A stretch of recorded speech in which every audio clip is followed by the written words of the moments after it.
must feel as I do the connection between us.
you would come. You must feel as I do the connection between us.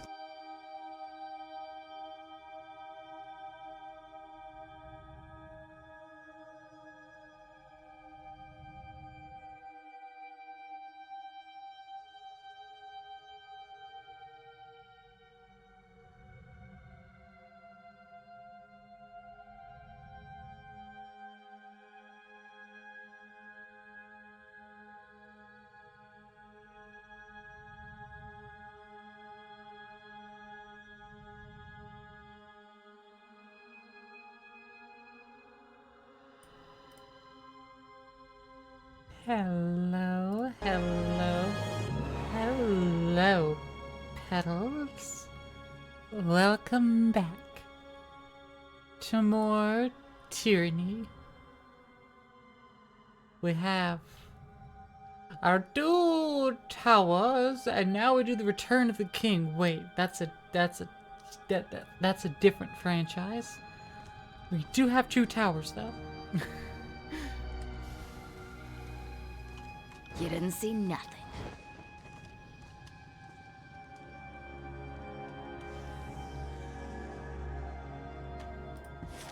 And I think we are to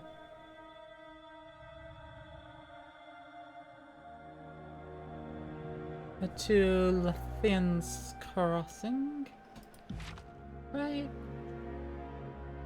We can teleport to the mountain spires. Zoop. Twin Rivers and Deserters March.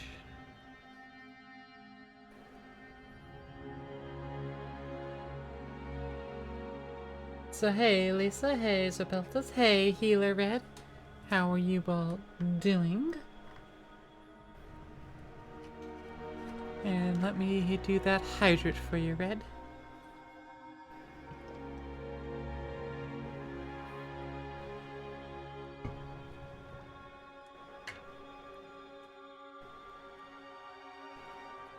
Yeah, I think we head over to the Twin Rivers.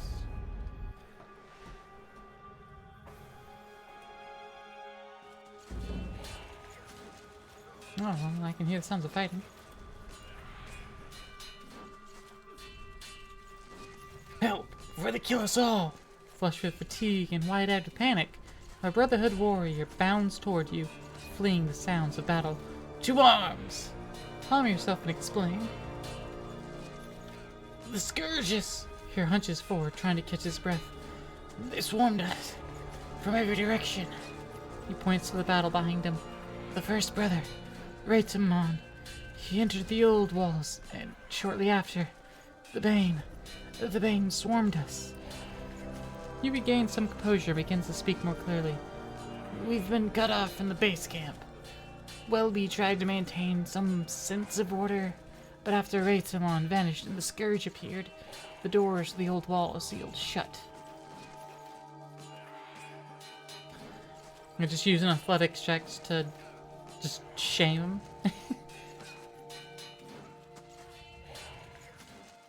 I'll help you.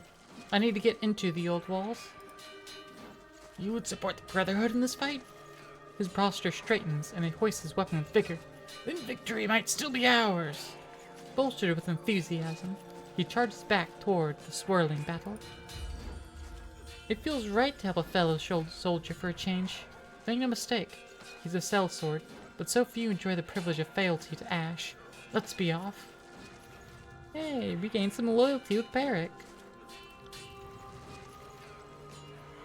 Slow and steady.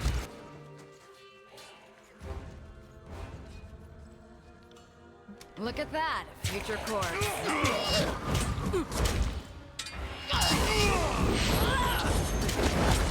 Fall before me! I'm gonna just let the auto battle happen. On it. Wait, I did that? Nice! Come and feast my iron! You fight well. Remind me to always stay on your side of the battlefield. The soldier loosens the bindings on his gauntlets and flexes his fingers. By the Brotherhood, who knows how much worse they might have gone without your help? Gain average favor. I am Brother Kalis. I apologize that there wasn't time for introductions earlier. On behalf of the Bronze Brotherhood, I welcome you to Twin Rivers. I can only assume you're here for Raitamon. What are Raitamon's plans for Lethaean's crossing? I wish I knew. Raitamon said he was going to carry out the next part of his plan. He unsealed the door and went inside with some of our brothers. A few minutes later, the Bane came pouring out of the entrance and overwhelmed us. I saw Raitamon standing at the entrance wearing a strange helmet. He was smiling. He watched the Bane overwhelm us and he was smiling. Then the doors closed and I became a little more occupied with staying alive. I need to get inside the old walls. Can you point me to the entrance? The entrance is to the north, but the bridge is out. Damn scourges are more wily than they let on. Unless you want to jump across the river, you'll have to go around. He thumbs over his shoulder. You won't have much luck with getting inside since Raitamon sealed the entrance behind it. Welby might be able to help you though. She was trying to rally my brothers northeast of here. Thank you. Farewell. Kalis taps his hand to his helmet and nods farewell. I'll be your shadow.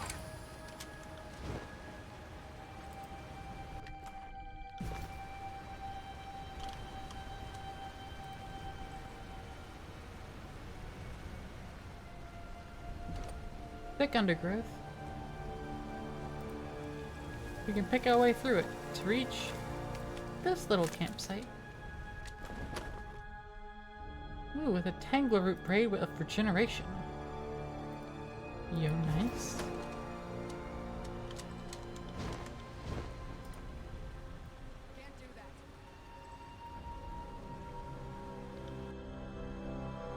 Our gang is building quite a little collection of spires, aren't we?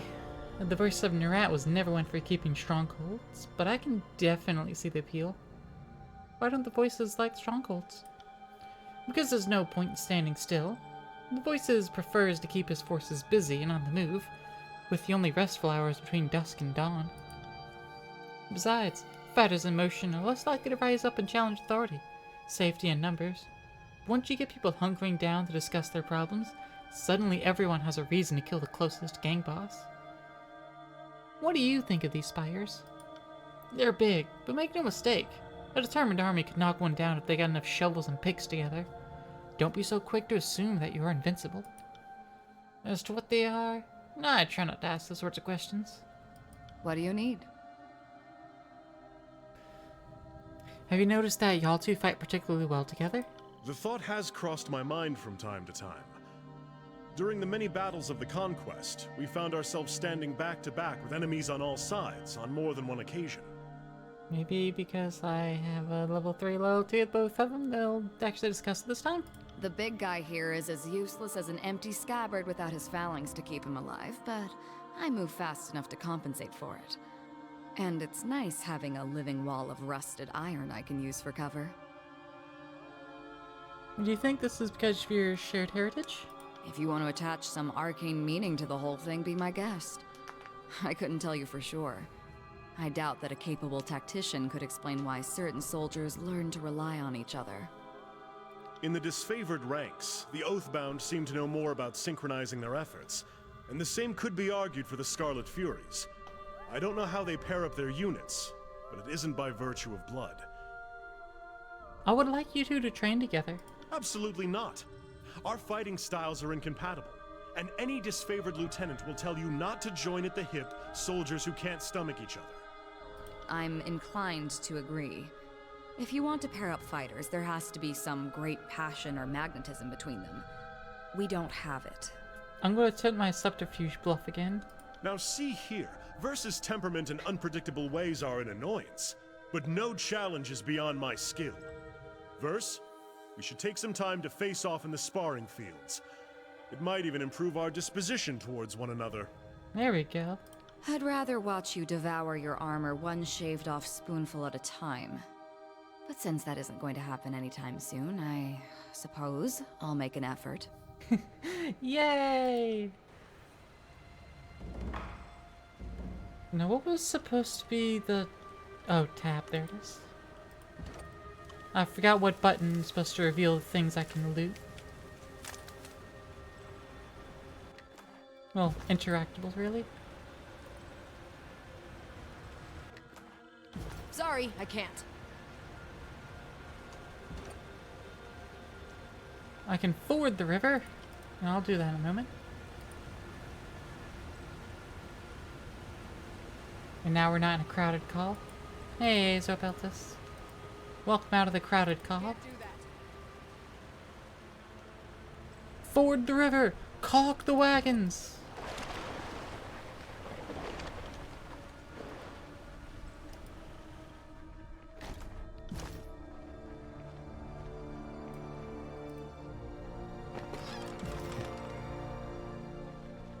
And let's make sure we got all this looty tooty fruity.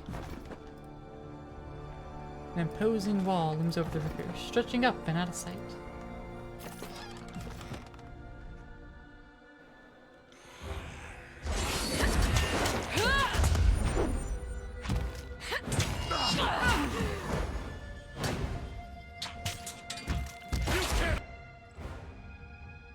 Oh hey, I'll level up, hold on. Now, I need to handle my level up. More might. Additional spell slots to everyone in the party.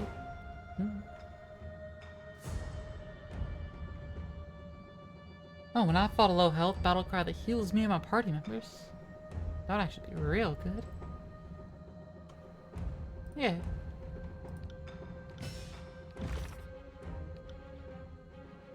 Two out of 5 spires. And another core here. Sigil of Piercing. Causes distant impact spells to travel through their targets in a piercing line. Ew! Someday you need to do a hard run in this. Ooh!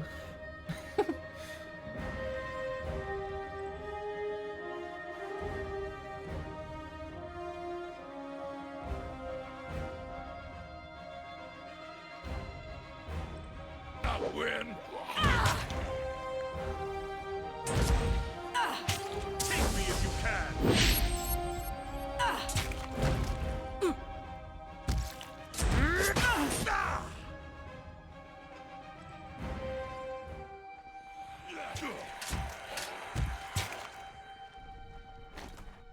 Ooh, Bronze Brotherhood Warhammer with the Devastating ability. Not as good as the Hammer of Sunder, which is oppressing and devastating and has reputation. I am a shield wall unto myself. Hey, Welby. I was hoping to see you again, Fatebinder. Webby looks at the bodies at the Scourge. You picked the perfect time to show your face. Normally I would ask you to explain yourself. Indiscriminately attacking those with different views from yours is the sign of a small mind. But, in light of recent events, I am inclined to agree with your methods. Hey, average favor. Yay. You're here for Raitamon, aren't you? Welby nods, she's answering her own question. I won't waste your time. He's gone. As is the keystone, you'll need to get to him. That half-wit brute Mirek took it to desert his march. She spits when she says Mirek's name. He went to gather more support for Raidspawn's maddening plot. The brothers out here are outraged by Raidspawn's betrayal.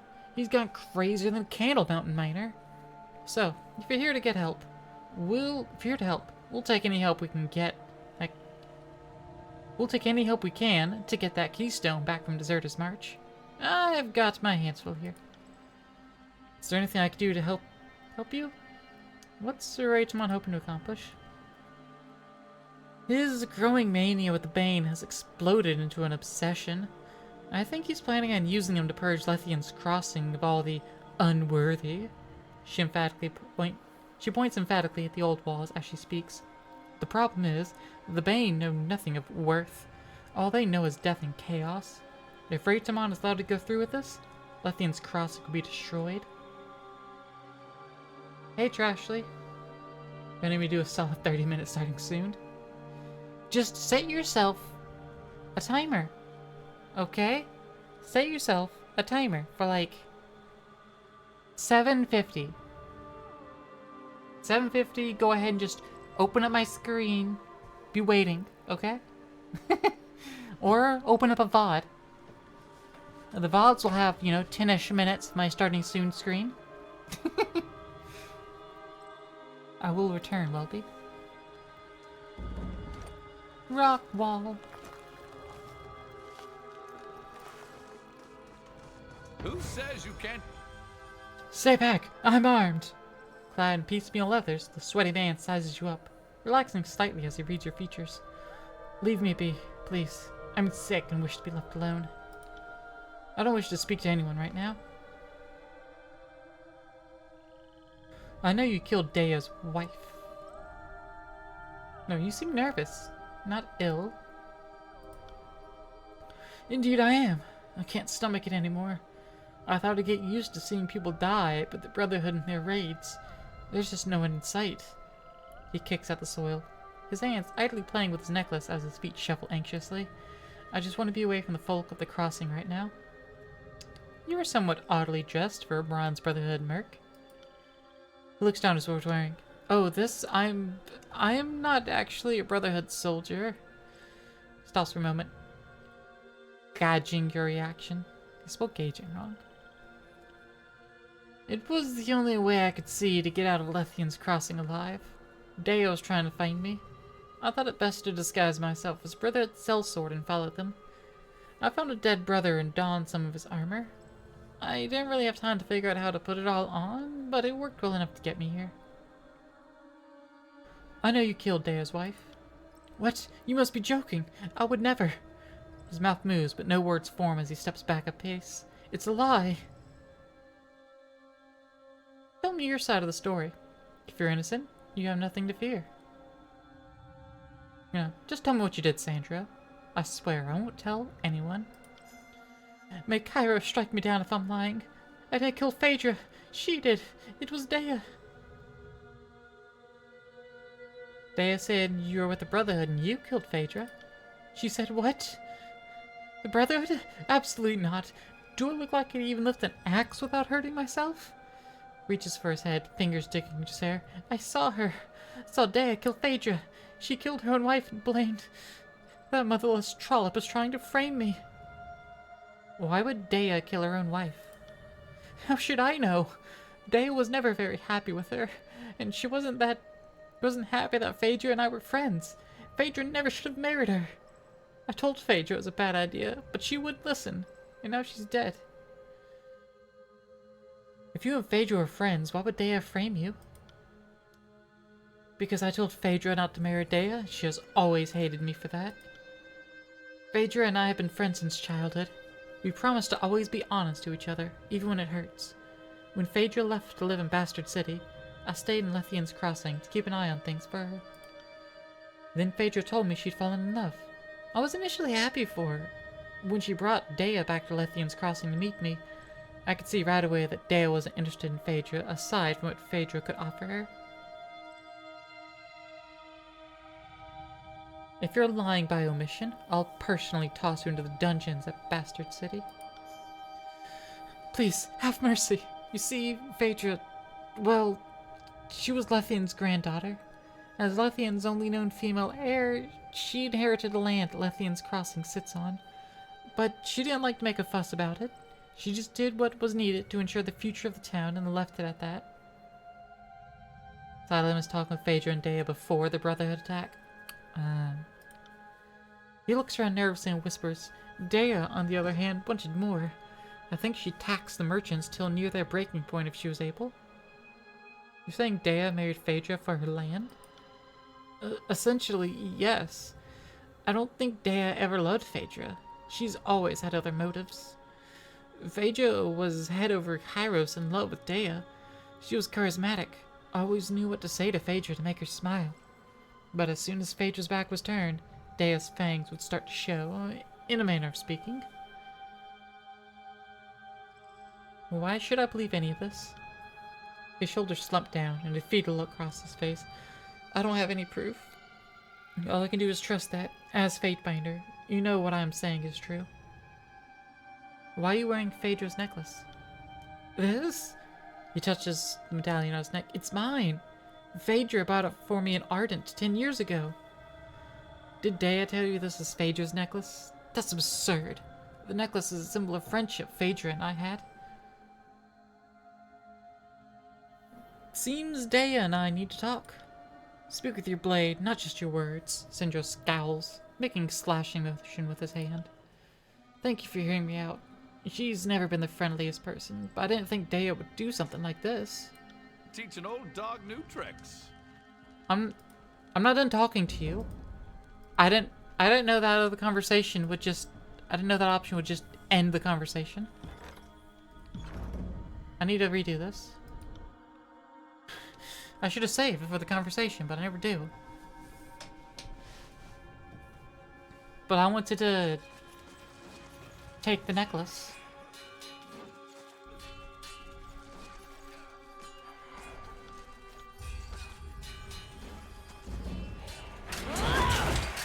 Hi. Your days end here. See that? I'm not entirely useless. On my own strength.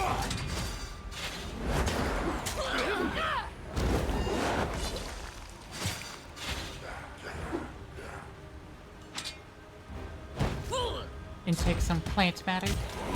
I'll give you some plant matter to intake. Are you afraid of death?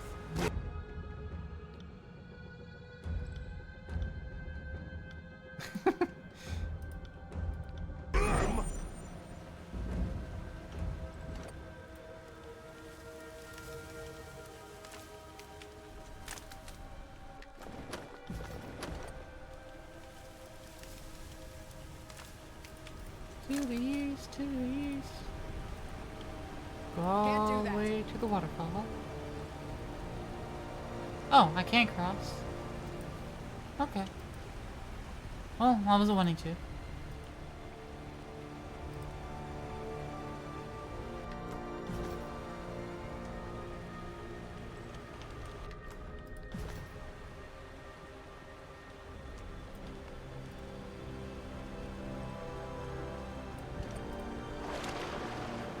You're the river. Oh, hey. Missed that this time. An iron Have a ingot. look here.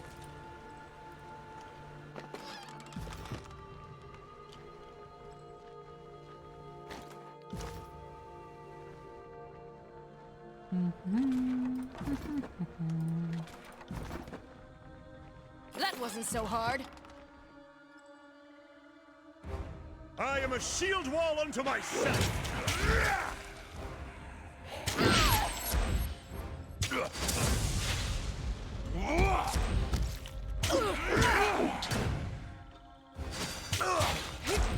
Dent.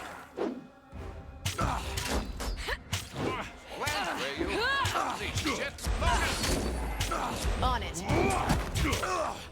A new dent.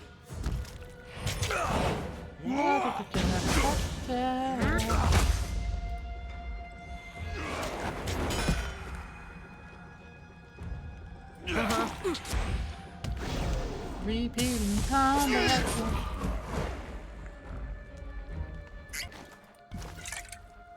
Yep, talk to you. Wait, I'm trying to accomplish. I will return.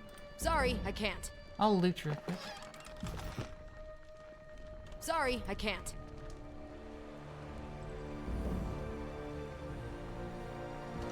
You learn something every day. I'll do the level up, and then I will drop a save.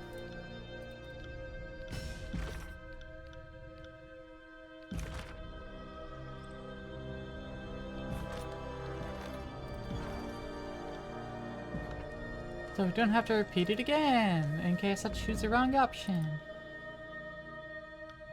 I'm nervous. You're hotly dressed. Know you killed Dea's wife. Tell me what you did. You're with Phaedra. What Dea kill her own wife? Why would Dea frame you? Lying by omission? Saying Daedra married Phaedra for her land? Why should I believe any of this? Why are you wearing Phaedra's necklace? Give me the necklace. I wish to fool Dea. Who says you can't teach an old dog new tricks? She lies about me, so now I should lose my necklace? The one that Phaedra gave me? Fine, take it. If it brings Dea to justice, then it's worth the price. Thank you. A simple silver necklace with a polished gemstone.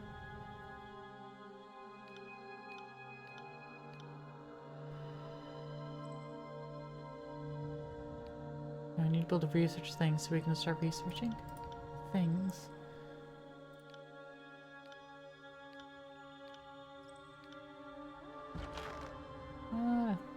We have a lot of things, and some of them need to be sold. And a lantry leveled up.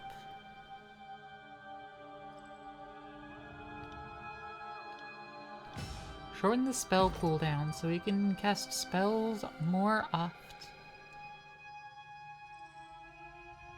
And then we can boost second breath.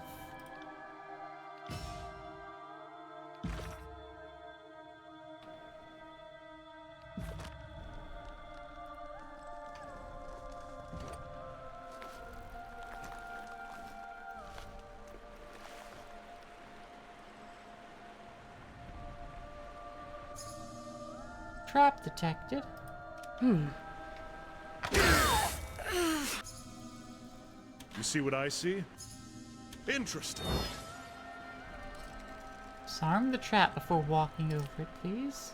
Thank you.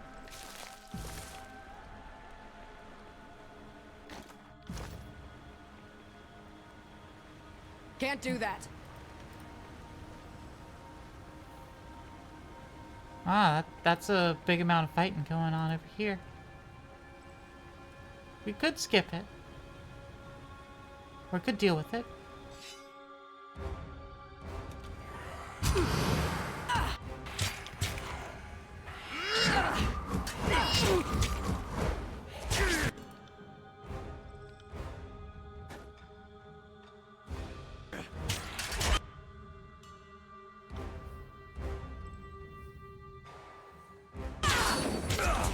See that? I'm afraid of entirely useless.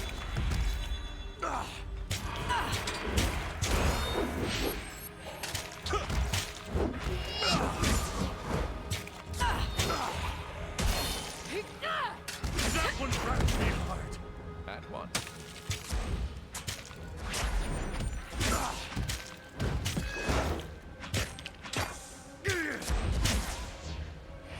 Someone staunch my bleeding.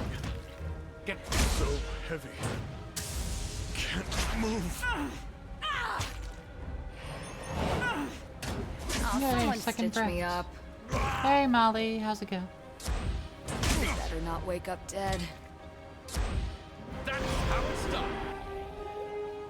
I got it. On it. Alright, well that was a lot of combat. Oof. It's hard. Can't do that.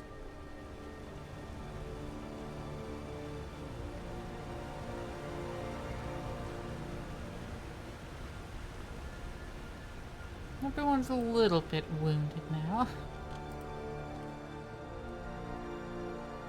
Gotta get a little rest soon, I suppose. To Deserters March.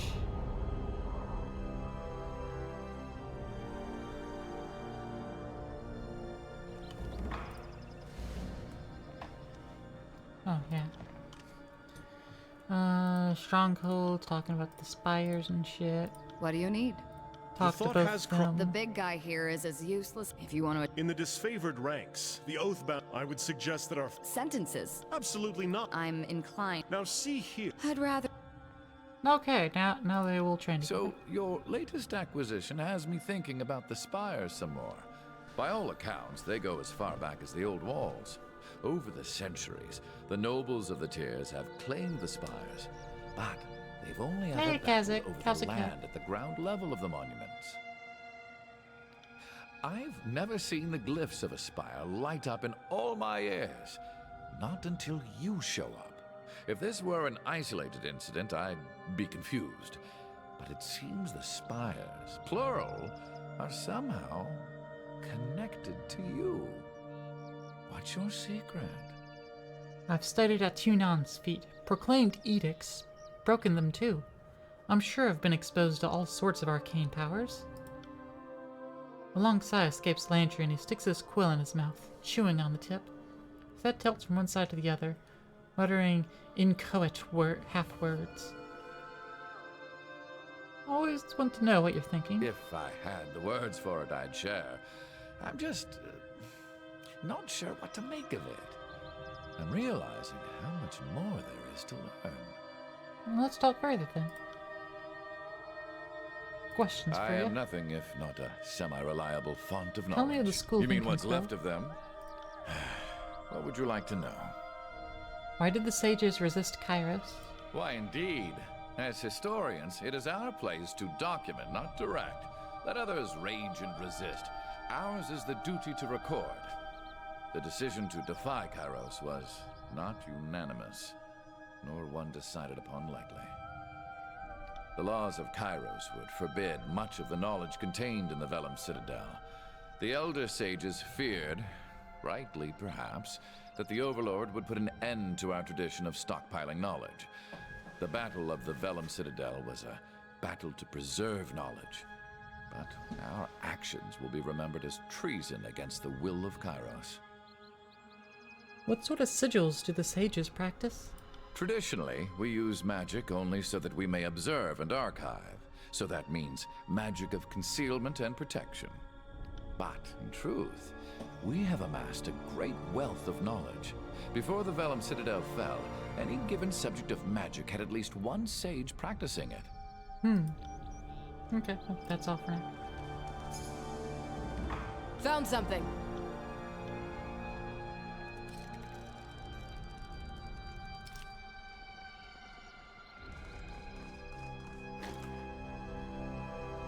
A crude map from the Disfavored? Depicting deserters marching other nearby wilderness areas? Sheer number of them suggest that Kairos' forces are making aggressive attempts to control the region surrounding Lethian's Crossing.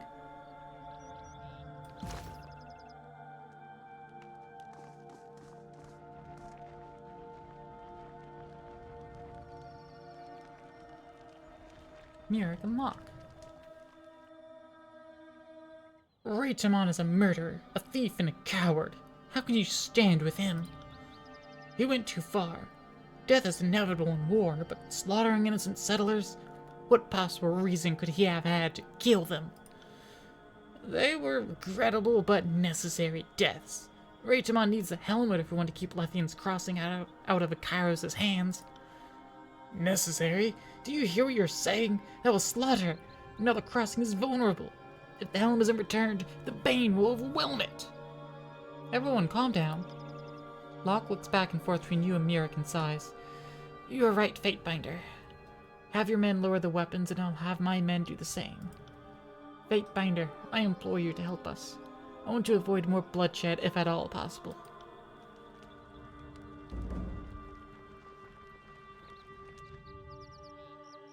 Raitamon doesn't trust you, Fatebinder. Why should I listen to anything you have to say?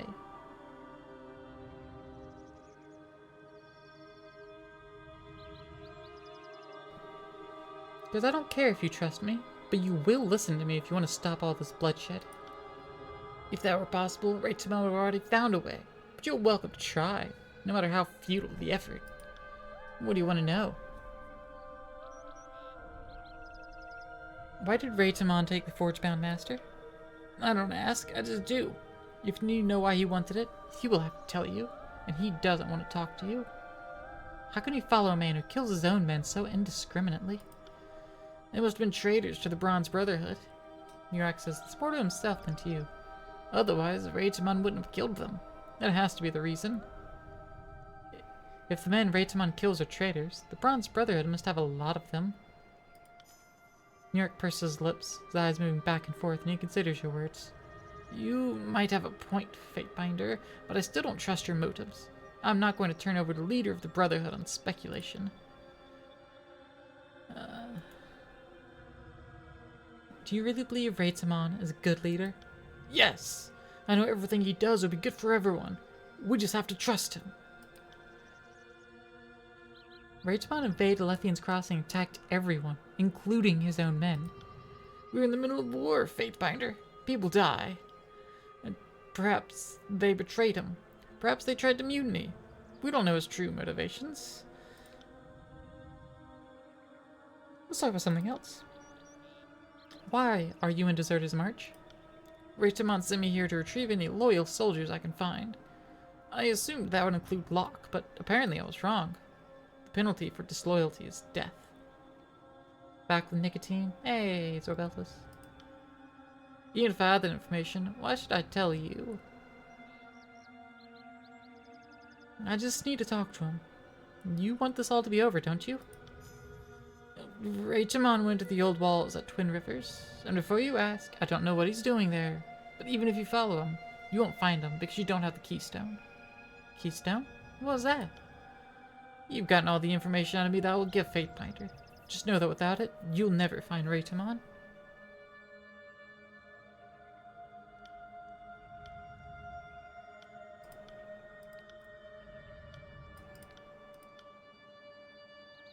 I'll speak to Locke. Fatebinder. None of the recent events in Lethian's Crossing were unusual as well as regrettable. In light of Reitamon's actions forcing your hand, we will overlook all the Brotherhood blood on your sword. Right now, the most important thing is to convince Mirak that Reitamon doesn't have anyone's best interest in mind, and his insatiable need to be the victor is going to kill us all.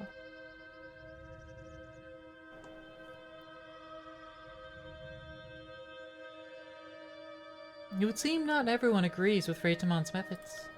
No, we might be mercenaries, but we aren't murderers. Mirak is a loyalist, so he follows Reitamon's orders without question, no matter how crazy they are. Mirak isn't an evil person.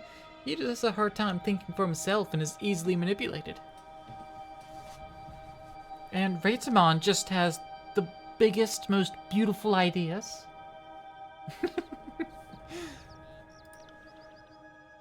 Maybe you could talk some sense into him. If he isn't careful, he's going to get a lot more people killed. There is nothing more terrifying than blind faith in flawed leaders. Why does Reitamon want the Forge-bound Master? If only I knew, I might have been able to prevent this. Reitamon has become increasingly unstable since Kairos' forces took Lethian's Crossing from him. Perhaps he means to better arm the Brotherhood. We can always use quality weapons, so getting a hold of forge-bound iron would be an exciting prospect. With Kairos' forces on the move, that would be welcome. I've been stationed in Deserter's March for some time now, and I've seen a growing number of Kairos' men in the area. Something is going to happen, and it's going to happen soon. Do you know where I might find him? I have no idea. Mirak probably does, though. Alright, I don't have any questions for either of you. Have you had any luck in convincing Mirak to stop blindly following Reitamon? He's not as sure of Reitamon as he once was. Mirak, think about what it used to mean to be a brother, and what the Brotherhood used to be. The Reitamon we knew would never do these horrible things to his own men. You will die if you keep with him. But he has never let us wrong, Locke. Don't you remember? Nothing could stop us. No one could hold us back. What happened? Could you two lovers just finish each other off so we can get going? Help us, Mirak. Reitamon must be stopped. Any way we can. No. Reitamon might have his flaws, but I'm a failure as a soldier if I don't follow my leader regardless of his shortcomings. I am sorry, brother, but the price of betrayal is death.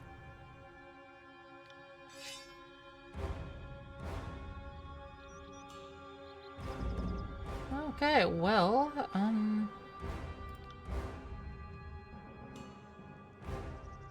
Another making friends. I'll tear your skeleton out by your ass!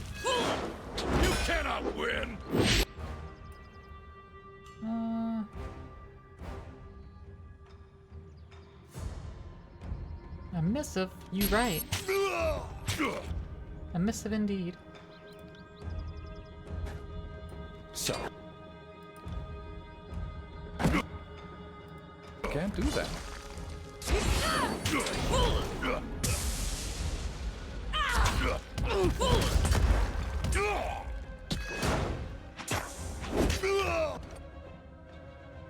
Alright. Well, Verse has a level up. Let's increase her accuracy and armor deflection. Yeah, what do you got to level up? Lethal opening. Yep, do some extra counterattacks in there.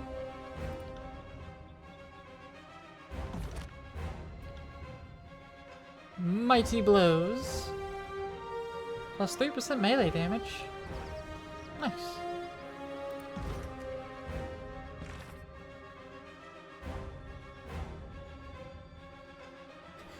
Yeah, regarding the fact that I claimed to have burned the Silent Archive. You fool! The archive was a repository like no other. It contained the collected scholarship of centuries. It should have been studied and examined by those well-versed in what lore has been restricted and what must be preserved, not burned in whole like so much dung to fuel the morning fire. You disappoint me, Claire. You disappoint Taratus, and you disappoint the future. Aw. I made Fatebinder Rogueless not like me as much. I just didn't want it written in record that I still have it. Locke shakes his head. I had hoped to avoid the bloodshed. He didn't need to die. There was no other way this could have ended. Raitamon needs to pay for what he has done to his people. If you want to find Raitamon, search Mirek. If anyone knows where that madman has gone, he would. Here!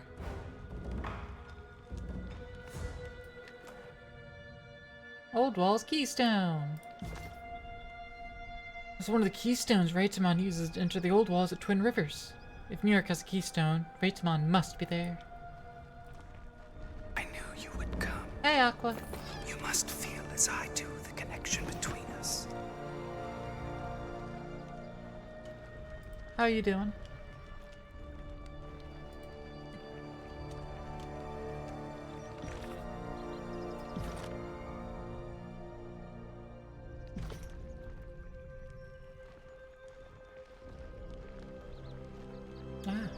A box over here. Can't do that.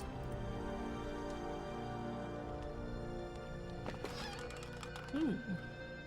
New gauntlets. For someone to wear. For me to wear. And then I pass these gauntlets on to someone. To no one. Okay.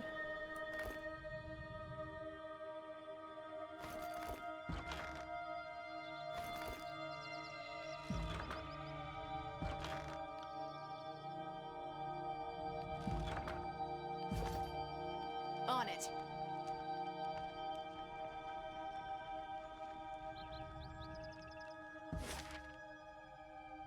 Alright, back to Twin Rivers. Or the Forge-bound supply cache. Unlocked due to conquest decisions. That's an extra 18 hours. I'm gonna take care of Raitamon before I head over there. Encounter Nuthian's Crossing. Barely audible the crunching of tree litter, hear a creaking sound like tightening rope as the leaf-carpeted soil begins to shift around your feet. Attempt subterfuge, stand my ground. Draw your arms, alert for the sorts of disturbance, searching for signs of a trap. Like a storm of whips, a half-dozen green tendrils erupt from the ground. The tendrils lash at you, attempting to wrap around your arms and legs. Though they bite through your exposed flesh with fang-like thorns, you manage to fend off their grasps and escape the road. Identify the attacker. You've heard of these plants, the spine hedera, a rare creeping ivy that spreads from a central flowering stalk.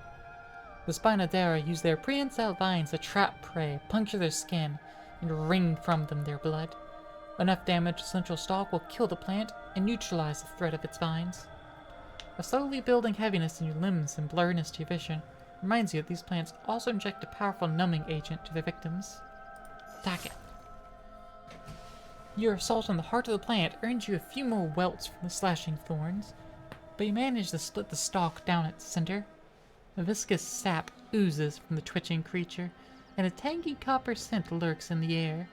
The spasming vines thrash their last, and then go limp. You collect some of the sap and shavings from the vines.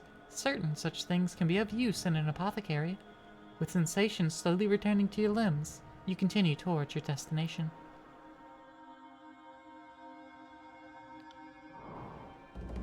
Go to the same VTube studio thing next Tuesday. Might have a stream title idea.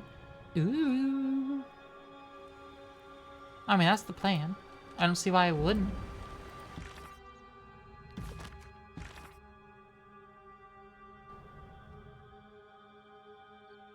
The subject of Spires also talking to Regulus.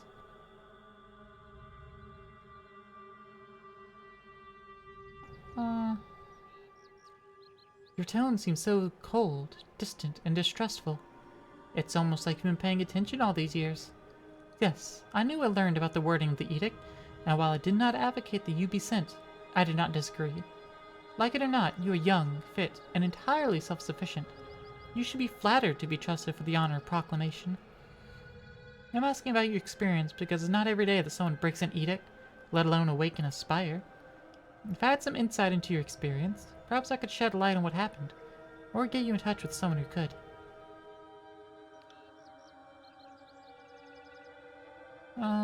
Kairos' edict simply said that an agent of the Overlord must claim Ascension Hall before Kairos' Day of Swords. The only thing I consciously did was take charge of the battle to claim Ascension Hall. My claiming of the spire happened just moments after I felt the edict's grip release. The floor of Ascension Hall gave way, unearthing a glowing pattern buried beneath the chamber floor. Kairos only knows how long it's been buried under the tile. As for how I actually claimed the spire, it is perhaps a mutual bond. Atop the spire is an old structure, a twin-tined edifice. I'll include a sketch on the back of the parchment.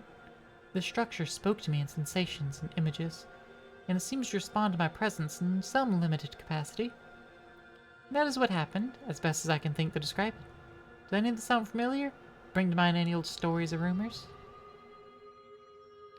A bot! Go away! Something around the lines of Claire has a 6-foot tree in her lap. True.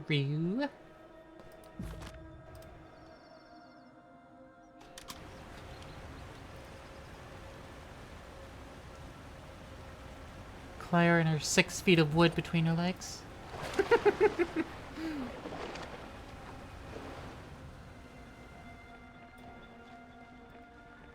I should talk to them again.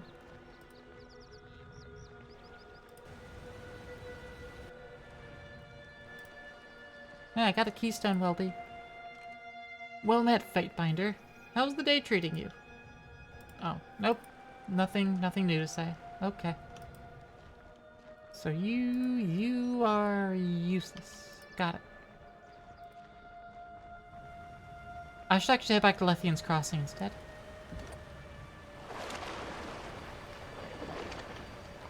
And go talk to Dea. Find the truth at the matter.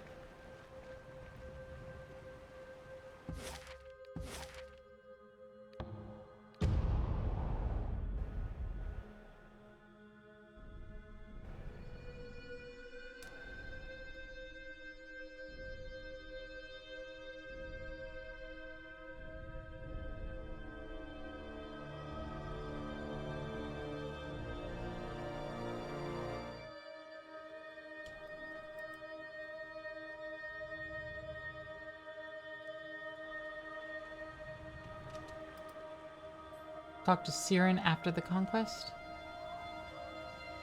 I don't know. Who's Siren again? Which one's that?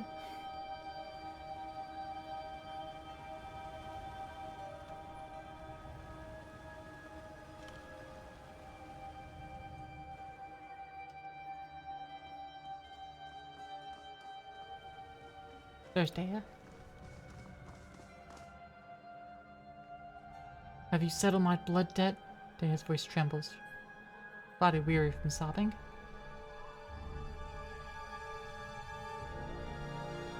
You killed your wife and tried to frame Sandro. How dare you accuse? That's so absurd, I can't even... She's a girl that bends people's minds. I don't know. That's preposterous, I couldn't...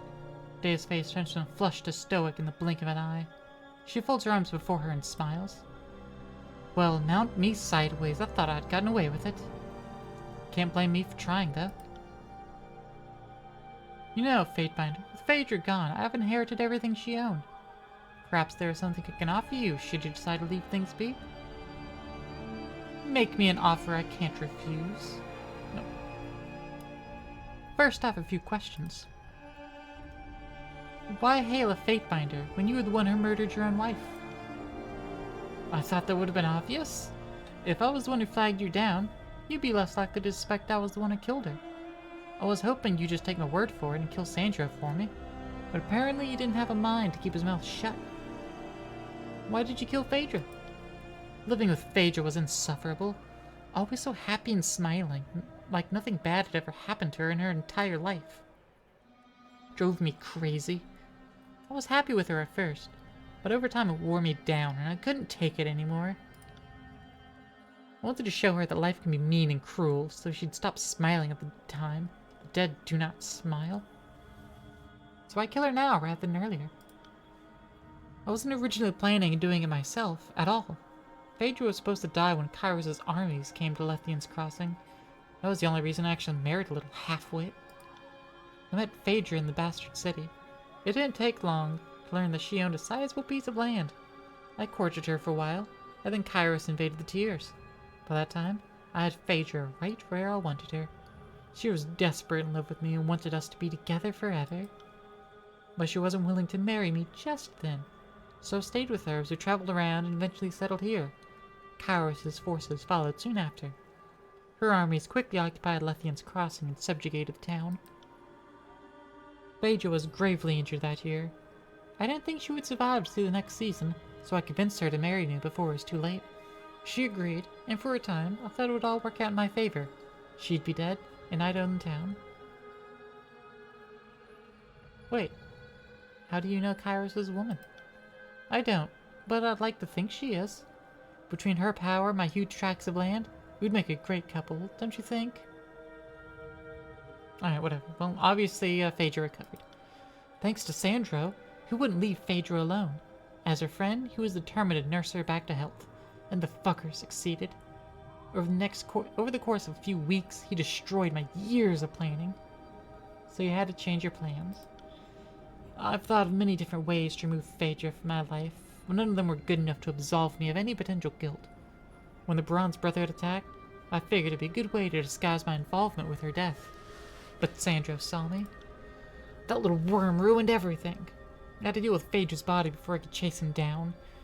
And by the time I was able to locate him, he had put on some Bronze Brotherhood armor and was following them out of town. I'll ask you something else. Sandro told me a rather interesting and different version of events.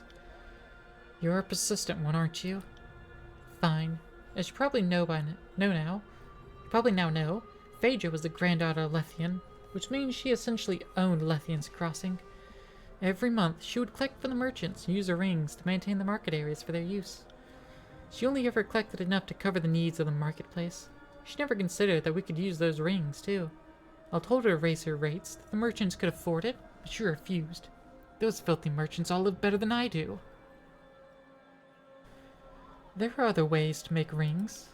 You only say that because you're a Fatebinder. People practically throw rings at you to solve their problems. She tips her chin defiantly in the air. Now that I own this town, I can charge whatever I want. I can finally have the life I deserve. The only thing standing in my way is that worm, Sandro.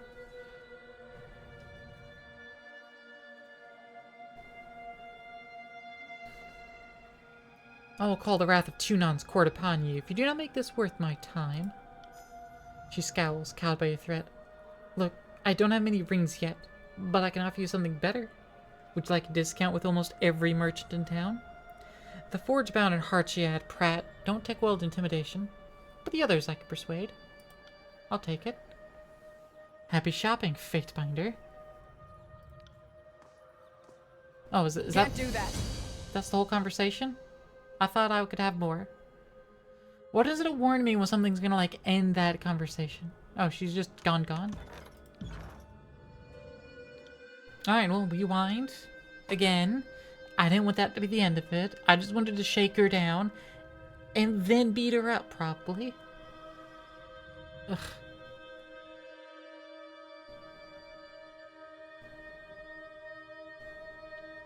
I don't like this conversation ending when I'm deep in the trees.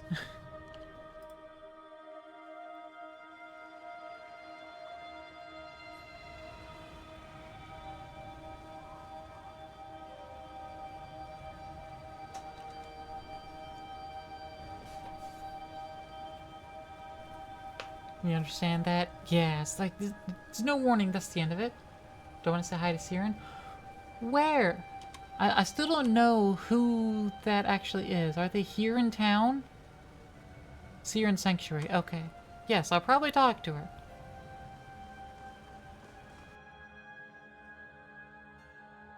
You killed your... Hold on, I'll return when it's done. Drop a save so I don't have to walk all anymore. I'll overwrite the one of the day's house. Okay. Killed your wife, tried to fame Sandra? Few questions. Why Hale? Why'd you kill Phaedra? Why kill Phaedra now rather than earlier? Obviously she recovered. No, Kairos is a woman. You had to change your plans. Let me ask you something else. Sandra told me a different version of events. There are other ways to make rings. Let me ask you something else. Why is the necklace so important to you? It's not really. I just wanted it as proof that Sandra was dead. I was going to keep it around as a trophy. A reminder that in the end, I won.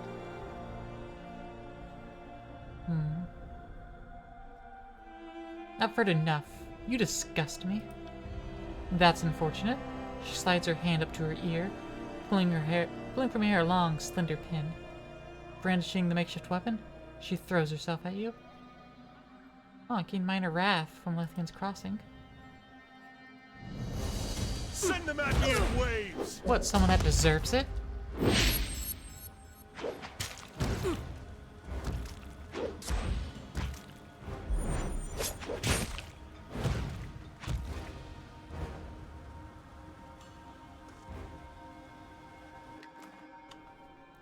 Dea's necklace, +1 finesse, as well as a drowsy drop.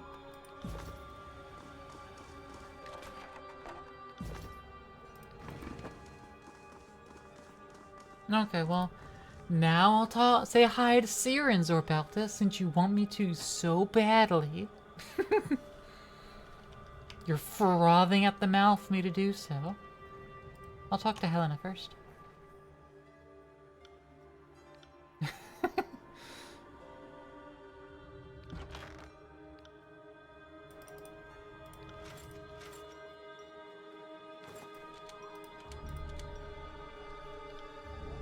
Since you're just frothing at the mouth.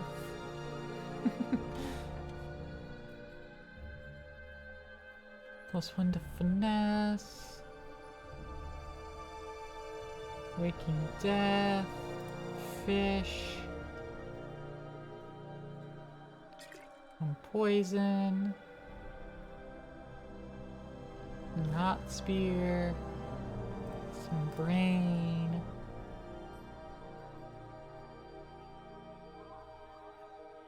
Water, mead,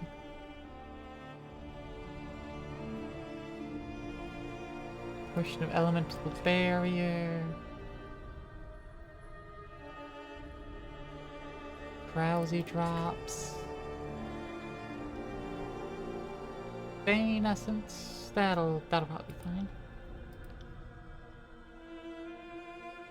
Basic ass bow and dagger.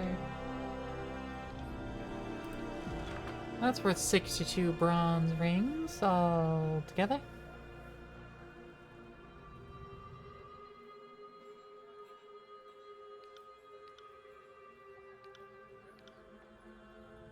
Merchant tunic.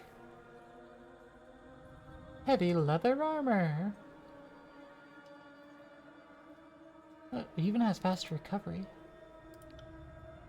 Opportunist, plus 20% bonus damage on bleeding, burning days, mage fire, hobbled, paralyzed, poison, prone, stunned, and sundered enemies. Yeah, but this is stronger armor. With faster recovery.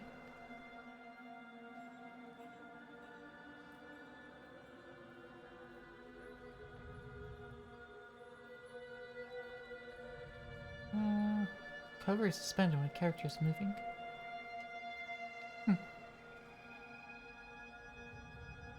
These boots are also better.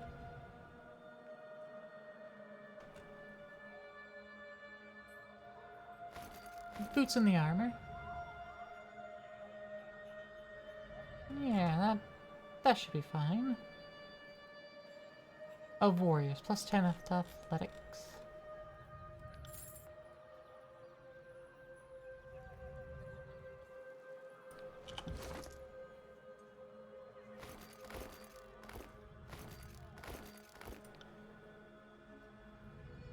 Alright, let's check the rogue's leather here.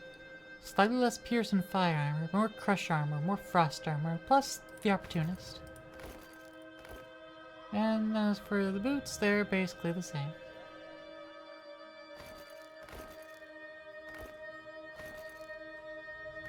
So we'll sell both of those. What was that great spear?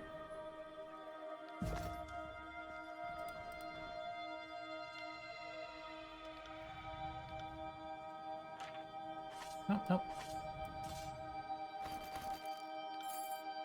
There we go, thank you. Okay, Siren time.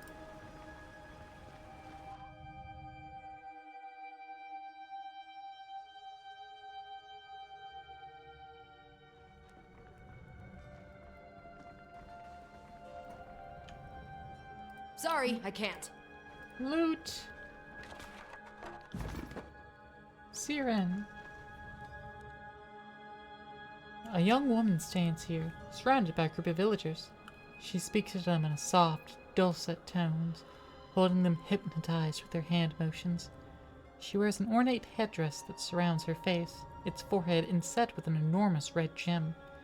The headdress flashes as she speaks, and you are unable to tell if it's a trick of the light or the gem is actually glowing.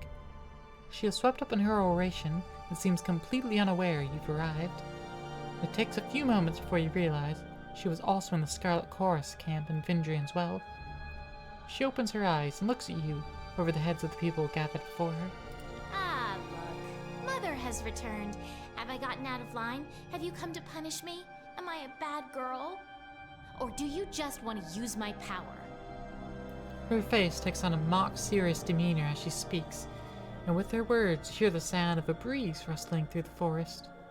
It's at the same time calming and distressing. The girl smiles. Do you remember me, Fatebinder? Now don't disappoint me. We worked together at the Vellum Citadel. Hey, You like used my you. voice to subdue those naughty sages who tried to escape. The gentle breeze of her words gains force as she speaks. During the Vellum Citadel campaign, Siren had used her power to enthrall sages who crept beyond their stronghold. When the mages started to spout off forbidden knowledge to the forces of Kairos, you had them silenced with iron muzzles. She steps forward, the crowd parting before her. They turn and eye you confrontationally, some of them interposing themselves between you and the girl. She looks at them and rolls her eyes. When she does, the sound of the approaching storm fades. Does it look like she's here to hurt me? She returns her gaze to you and leans forward as if to share a secret. Not that I mind them trying to protect me, even if they don't really mean it. I suppose you're here to tell me I can't gather another flock?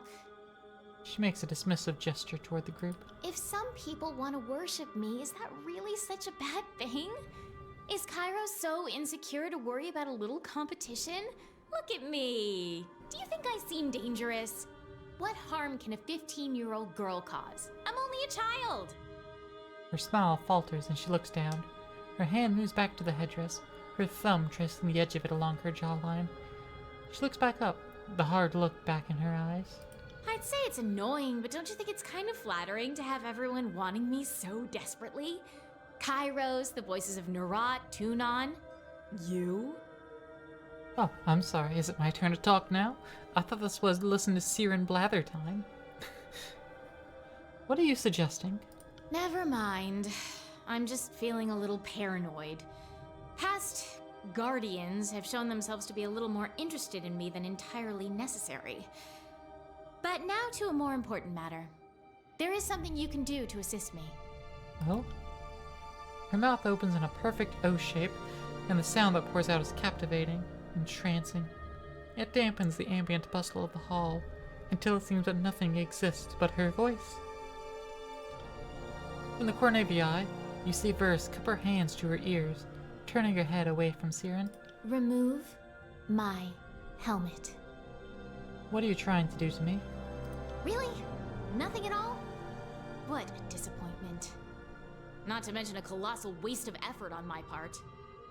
Probably spreading myself too thin trying to keep them all under my thrall. She indicates to the people surrounding her. I hoped you would assist me in a delicate matter, but it appears you're no use to me at all.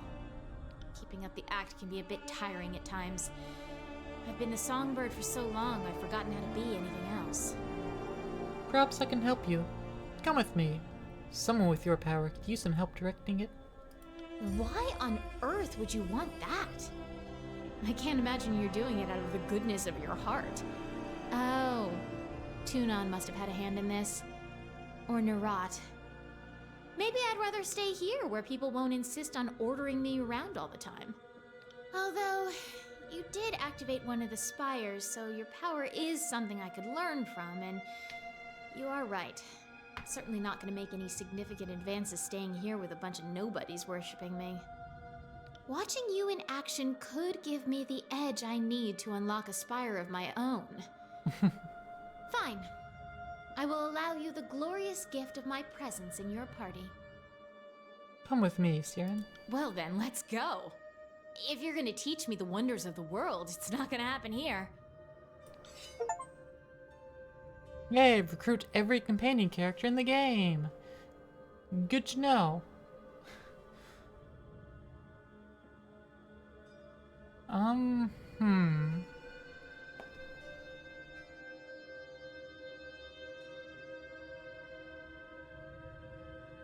Maybe I need a party switch up. I will return to our holdfast at once. Goodbye Be to you seen, too. Fatebinder.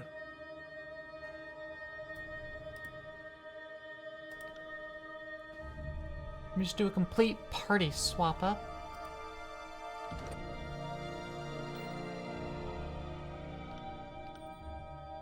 Alright, let's boost your accuracy up a little bit.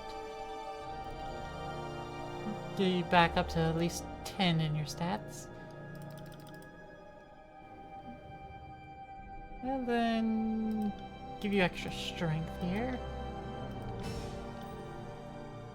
Ebb.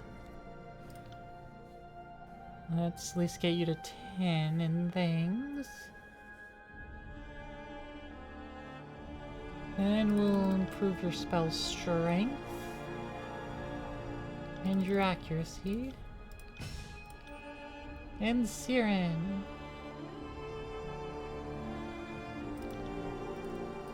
We'll even you out. I don't have any magic abilities, it looks like. Performance skill.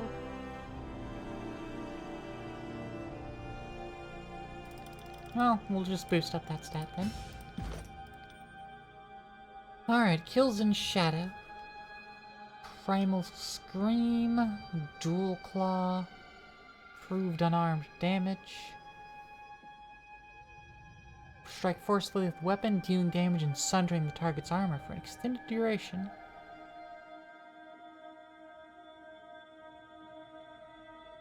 Sink a point in there. Attack twice with their normal weapon attacks. Improved unarmed damage. Prove it further.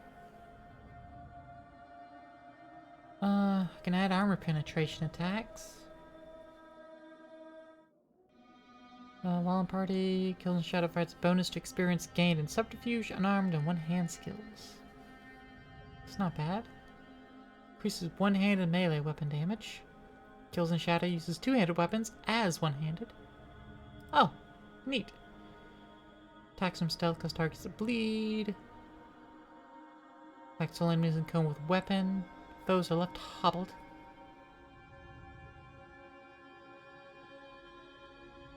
Yeah, why not? Bonus damage at prone, bonus while wounded. Move rapidly towards an enemy. Damage attack speed increase as your health reduces. Permanent health bonus and reduction to all crush damage. Let's go with the Blood Rage. Let's see. Repelling Blast. Go Tidal or Gravelight. With Tidal, globe of water surround the target's head, leaving them slowly to drown. Bonus to all frost damage dealt.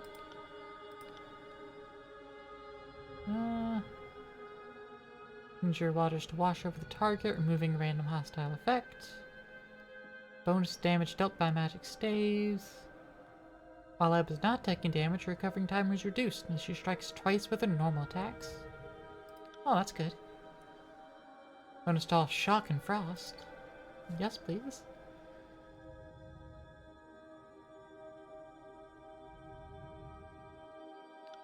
And let's go up to Runic Barrier to give her bonus armor while she's wearing light armor. And Siren. She's got 3 trees to mess with.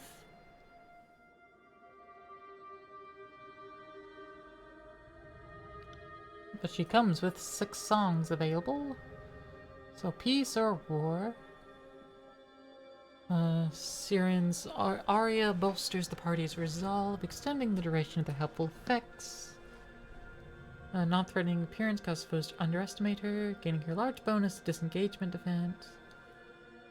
Increase the effectiveness of the party's armor. Using the speed of her songs, causing her stanzas to last longer.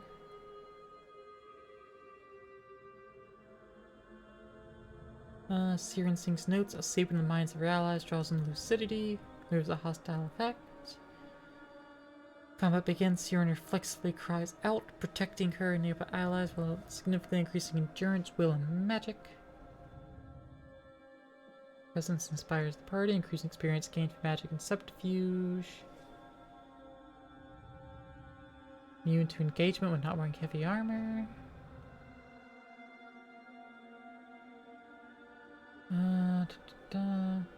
Reviving song.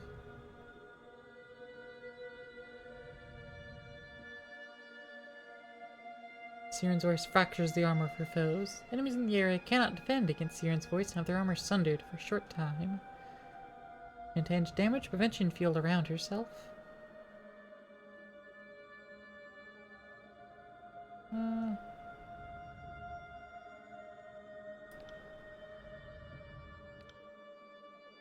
Disarming guys.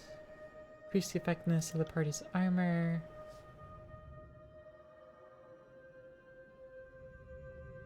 Increase the range of the defensive songs. And apparently retaining breath.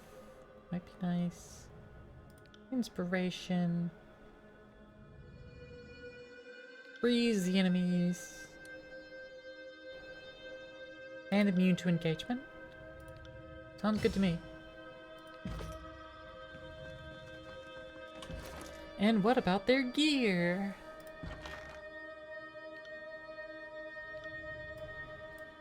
Kills in Shadow has a bronze devastating war mace. She also has her tits out.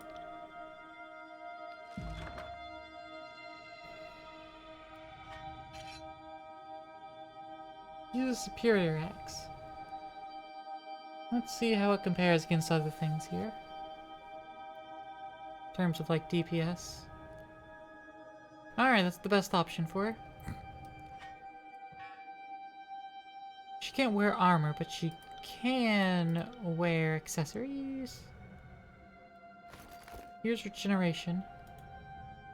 When critically hit, deals frost damage. Or Dea's necklace granting finesse. Yeah, you could use frost damage.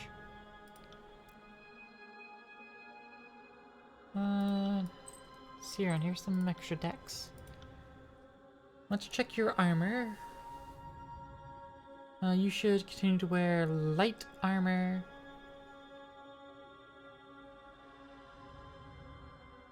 And we should be prioritizing recovery.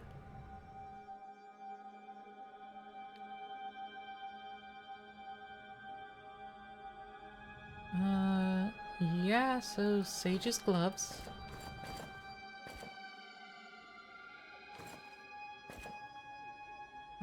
What else is light armor? Sage's robes. I mean, I prefer the look of her robes, obviously. But, you know, stats matter. That's slower recovery. Stalwart helmet is heavy armor, not light.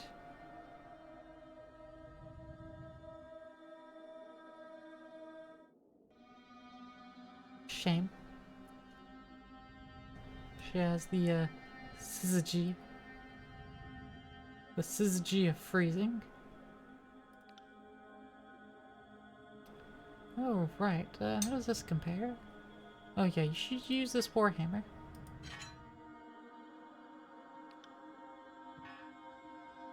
Cool. Because I'm using the Hammer of Thunder, which is just better. You know, yeah. Blood Chanter's staff's not freezing. Siren, what about you? You've got Discordant Melody with Entertainer, which adds extra performance skill. Songbird's Bridle. Complex locking mechanism on the rear of this ornate helmet keeps it fastened to Siren's head. The Archon of Song raises her voice. The gem at the brow flashes with crimson light, as if in warning. No matter how much you puzzle it out, you can't fathom how this gear was assembled or fastened in the first place, much less how to remove it. This item can be improved with the Spire Forge upgrade.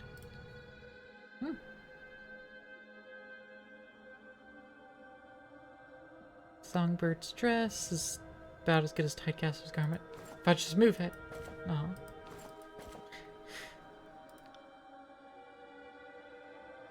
Alright, let's see. Scarlet Chorus armor, slower recovery. Is anything that would be better for recovery? Or at least equivalent in recovery? No. Okay. Oh, well, that's about all I can do.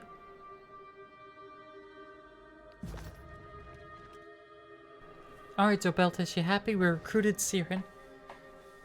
And changed up a whole party.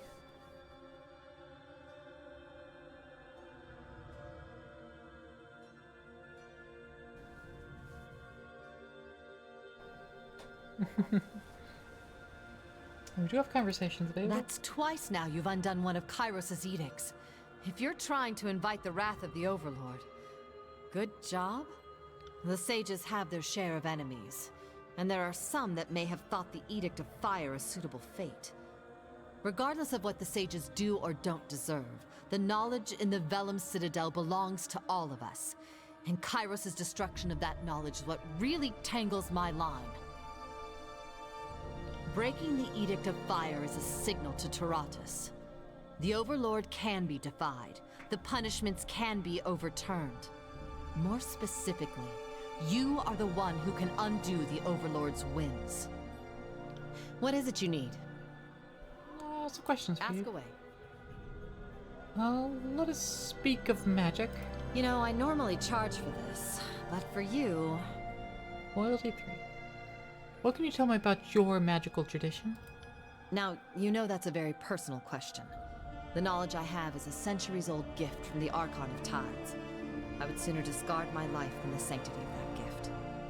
I will speak in generalities only. Ask. Worst I can do is not tell you. How do you influence Tautus' grave? Trade secret. Not one I'm going to talk about. The School of Tides dies with me, and so too will this. Don't bother trying to change my mind on this matter. It'll just get ugly quick. How do you influence water? With years of training. Now look, most of those secrets have already been stolen ages ago by the sages.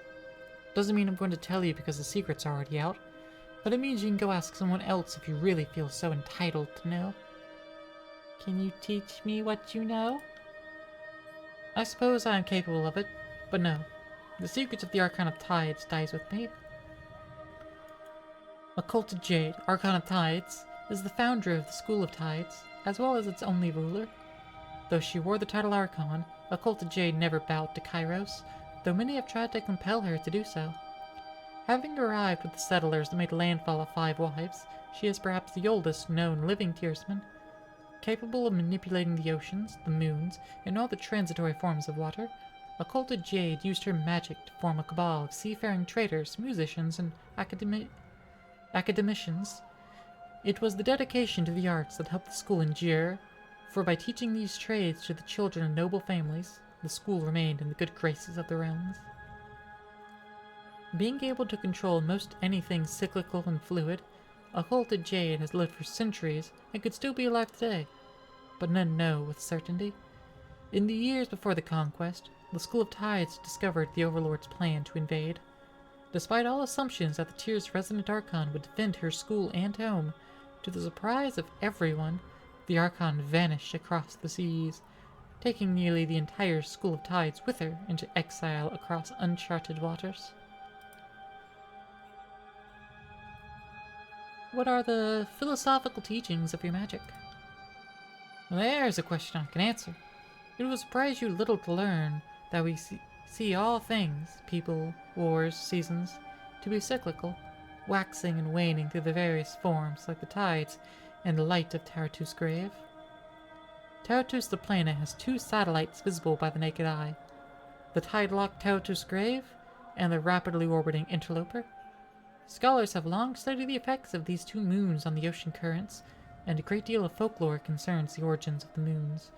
A common belief in Kairos' empire is that Taratus' grave will finally set on the horizon when Kairos' rule ends, whereas those of the tides insist the moons are older than the old walls and will outlive even Kairos.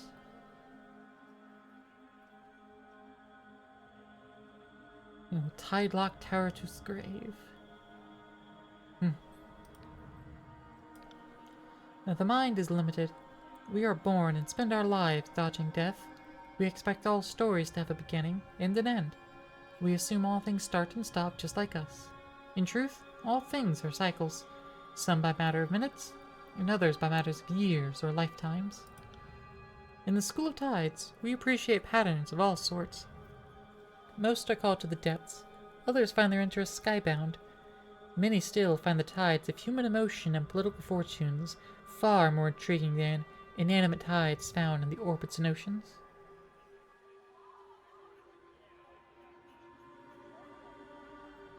Of course you're a good petal. Of course Orbeltis is a good petal, eh? Of course Fae treated me well as Solaris.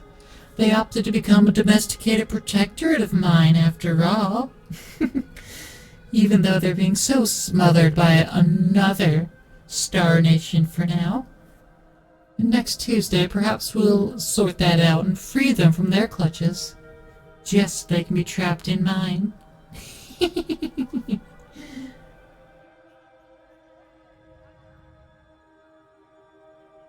From what Archon do the Tidecaster draw upon for their magic?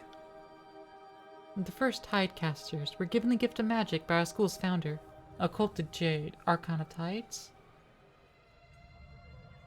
Though she was not of Kairos' ilk, she was as powerful as any Archon, and from her name and legacy, we can mimic the moons pulled on the seas and change the currents. And it's from her that we have spells that turn the moon's pleasant hues into a baleful ray of searing grave light. In all these years, I have not grown tired of the thrill of its power. It's a rush of carnal humors every time. Grave light is a magical term for the light of the moon Taratus' grave. specifically when harnessed and manipulated for nefarious purposes. While the moon's rays are normally incapable of causing so much as a mild sunburn, the Tidecasters have long-studied magic that can concentrate these rays into bolts and beams of searing doom. The Tidecasters have spent centuries trying to mimic and control the moon's tidal pull on the oceans, and will often mention that diverting moonlight is the easy stuff compared to pulling and pushing the tides.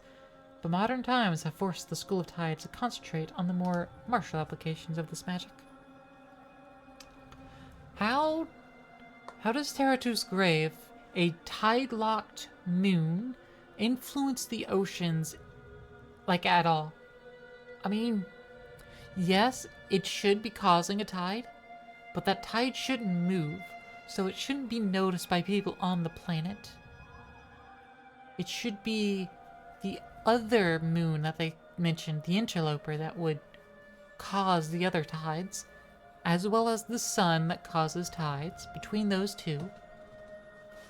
But, like, Teratu's Grave shouldn't be causing any noticeable tides. Its magic ain't gotta explain shit. Yeah, well, this game is explaining things. Even tide-locked moons change slightly in distance and position. I suppose they're mentioning that the moon never goes below the horizon, though. Like, they imagine it'll go beneath the horizon when Kairos finally rules the world. So that kind of tells me that it's basically static, fixed in the sky, not moving much, if at all. So it shouldn't really be moving the tides, not noticeably, not within the span of someone's lifetime, unless they're living centuries long. Like, it just kind of doesn't make too much sense to me. I'm guessing you can tell me more than I ever wanted to know about the moons. They move back and forth? You'd be right. My magic is generally associated with the moon Teratu's Grave, but you have to know where the interloper is in the sky when mucking about with mystic forces. Do you control water, or do you mimic the tidal effect the moons have on water? Both, actually. I'm amused you're keen on the difference. Our spells of ice and mist affect water directly, but are of limited volume. Displacing your own body weight in water is no mean feat. But if I were to move an ocean current, I'd drive myself nuts moving water in front of a boat a little at a time. That's where I'd use a cantrip to simulate a tidal pull. The interloper is the one that moves in the sky, if I remember the lessons correctly. Exactly. Interloper orbits Teratus at a steady clip, and its orbit sometimes crosses in front of Teratus' Grave, leading to calamity if you don't know what you're doing. Teratus' Grave is the big one, right? Teratus' Grave is fixed in the sky, always overhead, day and night. It was first named by folks living far to the east. They'd look to the west and see the moon like a permanent hill on the horizon, a grave where the sun dies each evening. That's how the older folks saw it. If you live in the western part of the world, Teratus' Grave is overhead all the time.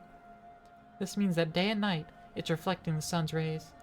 And if you know what you're doing, it doesn't just reflect, it magnifies. So it doesn't move.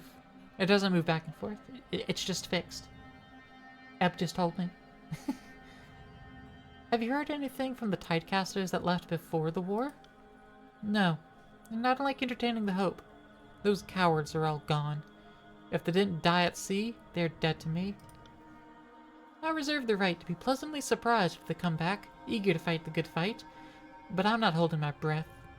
All the brave Tidecasters died, present company excepted. We could talk about other arcane matters. You know, I normally charge for this, but for you... Do you know anything about the magic of the Archons? Well, enough to know I'm out of my element. That is to say, I've studied the many Archons a great deal, and I have a great number of hypotheses and conjectures, but, well, I'm no expert yet. And like most people who have invoked the Archons of times past to work magic, I do wonder what difference of birth or experience gives one the magical potential to be an Archon. Most of my studies have been into the question of origins of form. It's known we can emulate the magic of archons that came before us, but is it possible to tap into the magic of archons yet to be? So far, the answer seems to be no. Do you know anything about the old walls and the spires? Not enough. Never enough. F smiles, twirling her staff in her hands. As a child, I was terrified of the old walls. I think that's true of most folk. Now that I can arc gravelight with a wiggle of my fingers, well, I think when I'm a shriveled old hag, dying the old walls would be a great way to go. What can you tell me of the Bane? What I know is largely taken from Master Camberell's work and some near-fatal experience venturing close to the old walls. As best I understand it, the Banes are bits of magical will that have an extended life of their own. I'm of the belief that they nest or reproduce in the old walls, the only place you regularly find them. Our magic attracts the Bane. That much I know to be true firsthand. Again, this is personal theory, but I'm guessing they eat or drink magic, so our spells are invitations to dine. Water mystics' insight is keen. Have also honed claws by hunting Bane. The beast woman sniffs and gives a slight nod. She rumbles a light purr of approval. Well, I left out the part about all the times I've had to run for my life because I got too curious. Ebb lifts out the fabric of her sarong to show a deep scar on her hip. Kills in Shadow chuffs happily.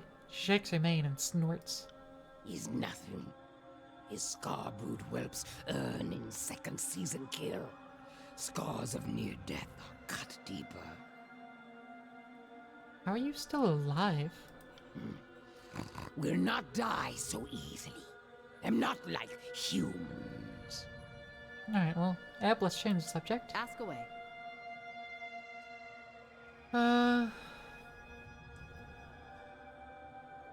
Let's return to our travels for now. Good day, Fatebinder. What do you need? I need to gain some loyalty with Siren.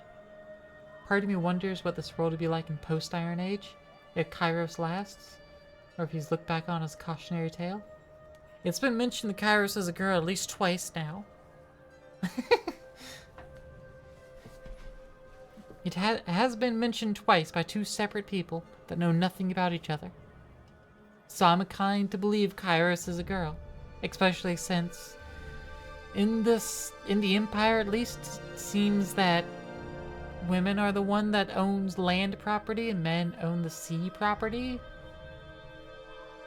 And otherwise seems pretty egalitarian. Kairos is a dame mommy, gotcha, exactly.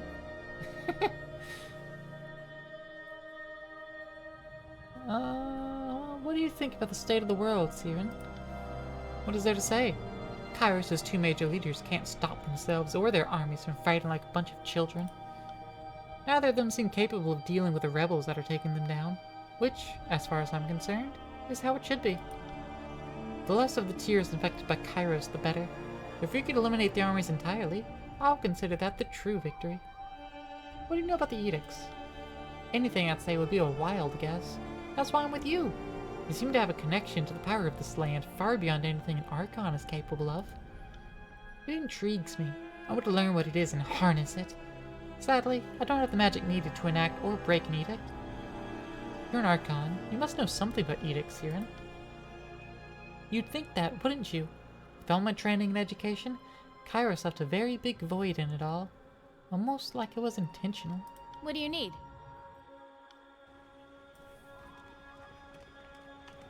Okay. We do have another quest. Search the Deserter's March for Kalia. Back to Deserter's March.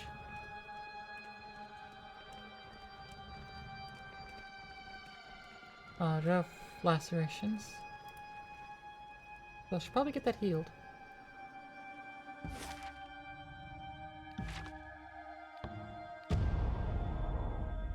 Search for Kalia.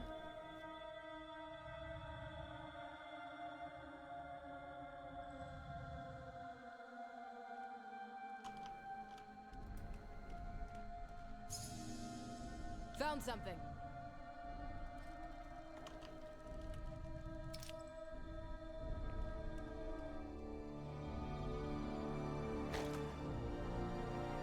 Oh, some Bronze Brotherhood gear of superior quality.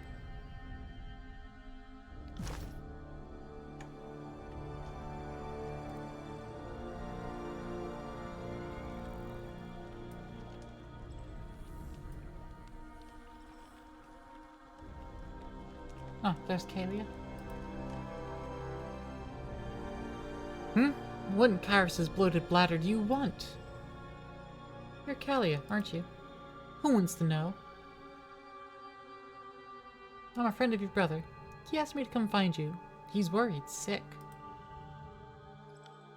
My dim-witted dullet of brother worries too much. I'm fine. End of story. What are you doing out here anyway?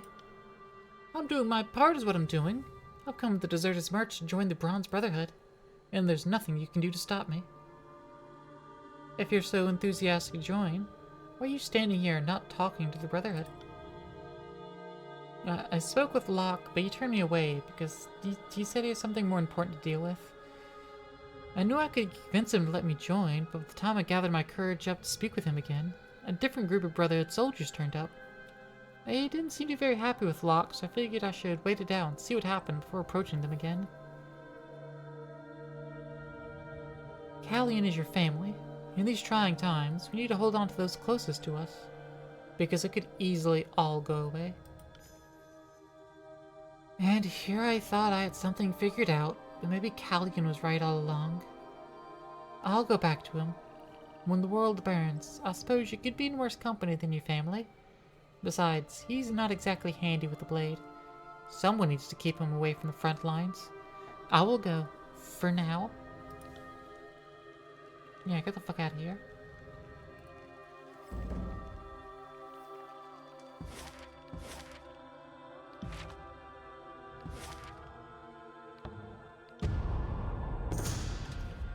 Making your way through the wilderness, you come upon several dense shrubs liberally dotted with crimson berries. The fruits are plump and ripe, with a thin skin that gives slightly under the pressure of your touch, hinting at the juice within. I'll defer to Eb. They're delicious. Eb chuckles and plucks a berry from the bush, though you notice she doesn't actually eat it. They really get the juices flowing. Try one.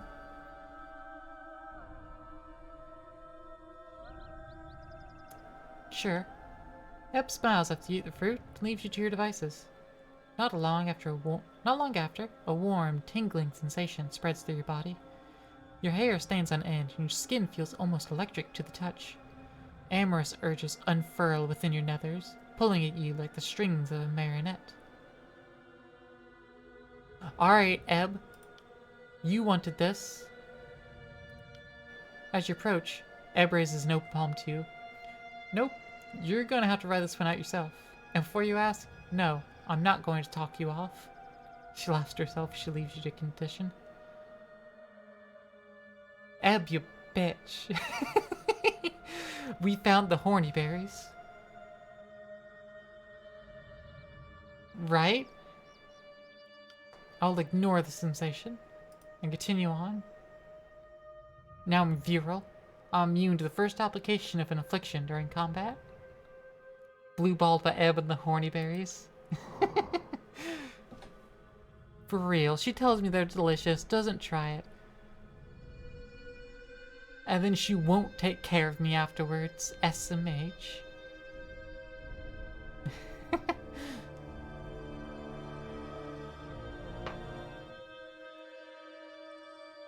How dare you, Eb?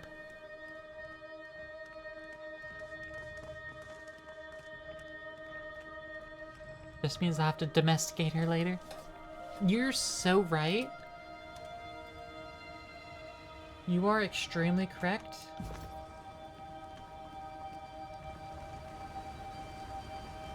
I think the person you talk is up here. Oh no, there's Callian.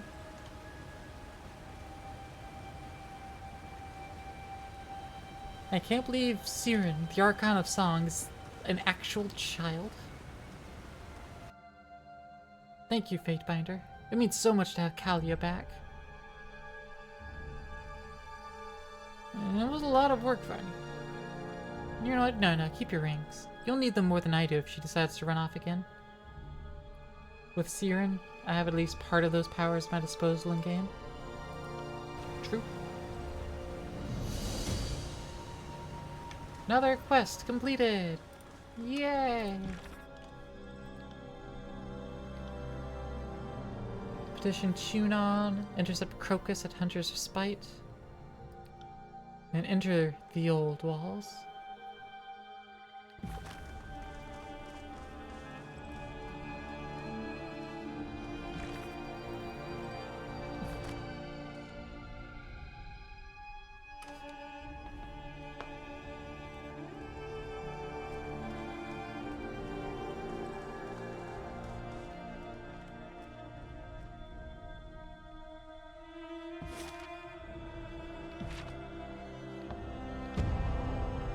Twin Rivers.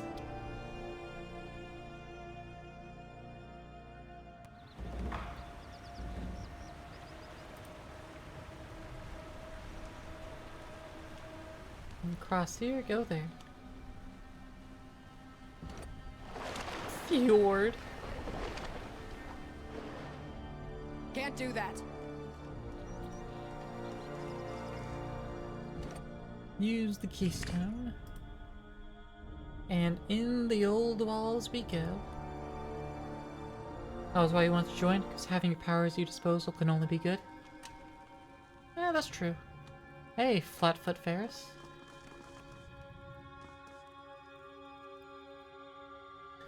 The Brotherhood soldiers eyes you with immediate distrust, holding up a hand, indicating you should stop.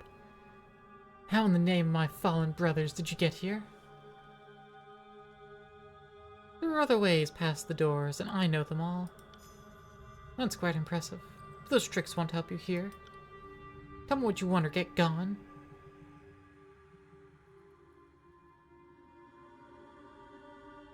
What is the Brotherhood doing inside the old walls? I don't see how any of that is your business, really. But I suppose I also don't see how it would hurt to tell you since you're already here. Ever since Raytamon spent a night inside to prove he was worthy to be the first brother, he spent more and more time in here. He said he mapped out the path so we can get through without attracting the Bane. And we've never had a problem as long as we stayed in this room. We can hide out, no one knows we're here. You're the first one I've seen in here who wasn't part of the Brotherhood. He told me to stay here and gave me something he calls a torch key. I have no idea what it is or what it does, and Raytamon didn't tell me. He keeps the secrets to himself. What happened here? After we got in here, Raytamon went on ahead. Said he had something he needed to do. We heard this terrible noise and suddenly we were swarmed by scourges. They looked like they were running away from something. It was crazy. I've never seen them act that way before. Some of them attacked us, but most of them just kept right throughout the door. Then Raytamon reappeared and the rest of the scourges just up and left. Raytamon was laughing, almost like it was a game. He was saying, "This'll show them, this is just a taste." Then he sealed the doors and told me not to let anyone else through. I need your help to find Forge-bound Master Zidania. You're funny, Fatebinder. Raytamon told me you can't be trusted, and to keep you from getting through at all costs. So, unless you've suddenly changed loyalties and you're planning on swearing fealty to Raytamon, you're not getting past me. I swear fealty to Raytamon. All I want to do is help him achieve his goals. Why didn't you say it so earlier? Hand you a strange-looking object with a sigil on it. Nani?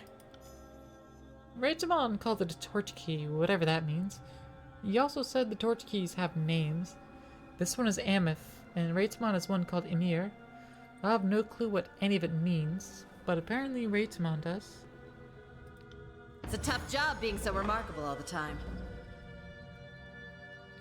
Yeah, sure, I'll swear fealty, you know? As Fatebinder, owner of 2 spires. Yeah, sure. I definitely swear fealty. Uh-huh.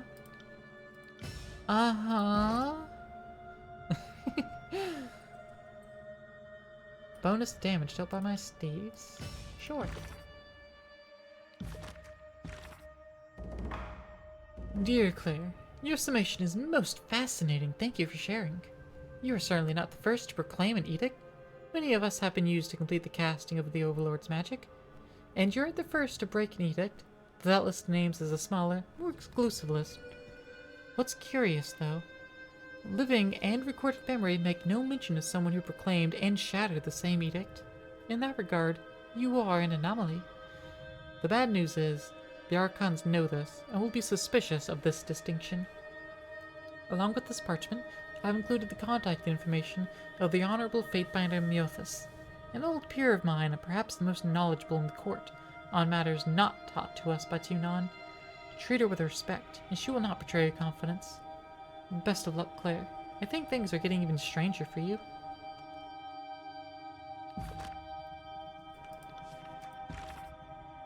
Quill in hand, you loom over a blank sheet of parchment. You have Binder Miothus' contact information in hand and contemplate your opening words. Dear Fatebinder Miothus, I write to you at the urging of my peer and tutor, Fatebinder Regulus. He has found himself bereft of answers, a rare condition, and suggested you may be the only source of the answers I seek. If you will pardon the imposition, it will mean a great deal to learn what you know of Kairos' edicts and the magic of the spires. The mountain spire of the Tears has awoken to my presence, an event that occurred moments after I resolved an edict of Kairos, so it's critical that I learn just what has happened to me and what it all means. I thank you in advance for your consideration and wisdom. We'll see how that goes.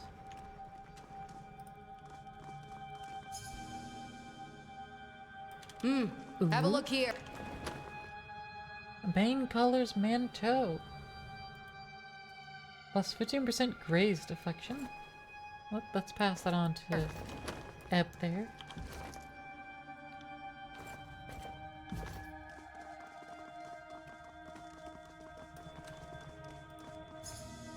Look with keen eyes. Bunch of things to nab. The crystalline beacon shimmers softly as you bring the torch key closer to it. Ameth.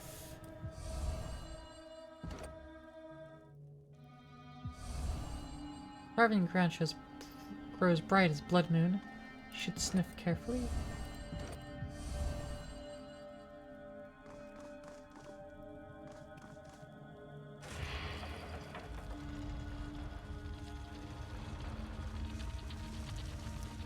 I don't know, I can't really gather what it wants me to do.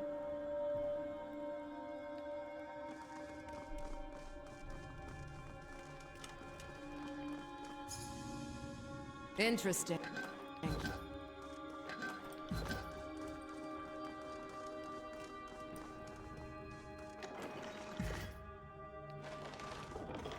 Well, let's just open things and move along. Sorry, I can't.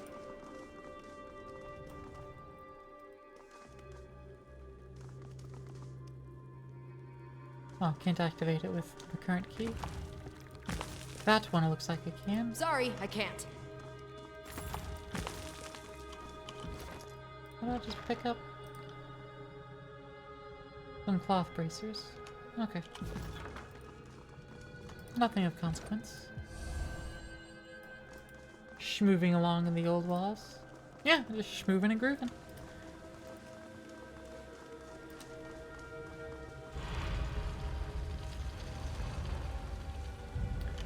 Just moving and a grooving and a grooving and a schmoving.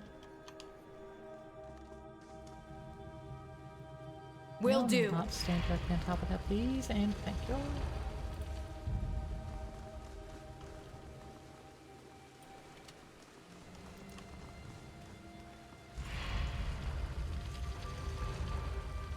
Sorry, I can't.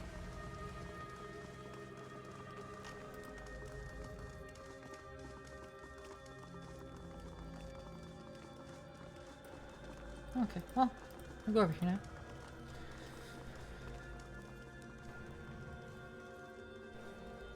now. I gotta do my full expression.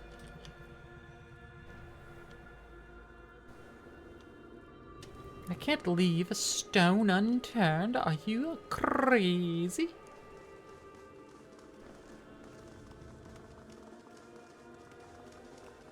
I have to find all the things. Oh.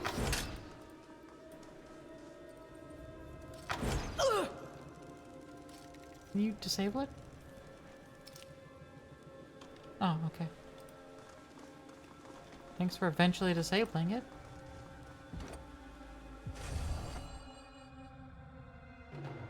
Destroy them! Some wisps. I need to explore the new abilities. Maybe crazy, but not that crazy. Instantly dash for target and attack. Ready?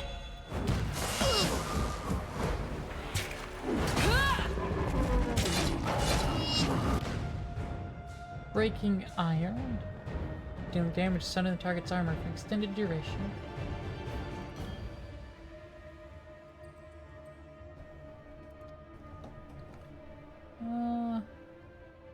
Taratus Embrace.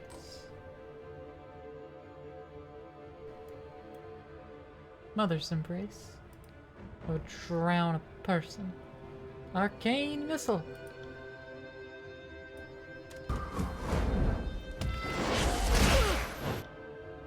And Ebb. There's 5 breaths for an Aria Force. I don't know how many breaths she's got. I don't know what she's doing. I'm just gonna let her do her thing.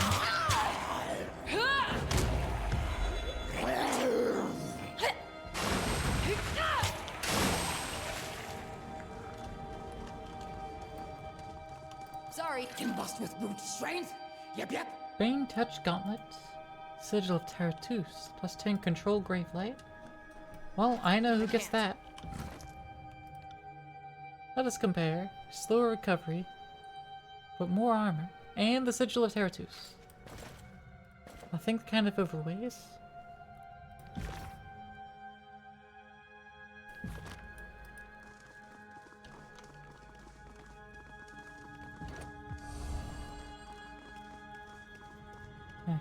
I can't get in there for it now. Can't do that. Heavy armor though? Oh, you're right, they are heavy. Oh well. Oh well.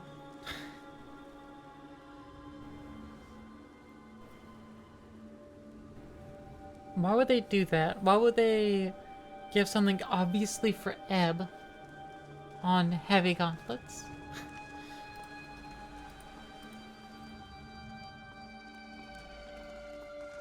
Yeah, so we can't go over here or over here. Not yet. Can't go over here either. Because we need to touch that other beacon with the other key.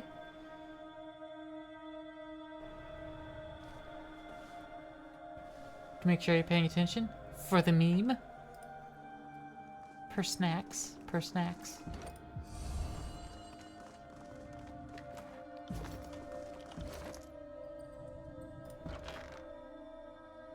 Oh, just Bronze Brotherhood Warhammer of fine quality.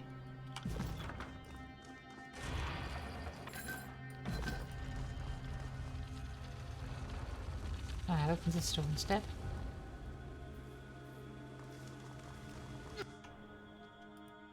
More bodies to pile in our wake!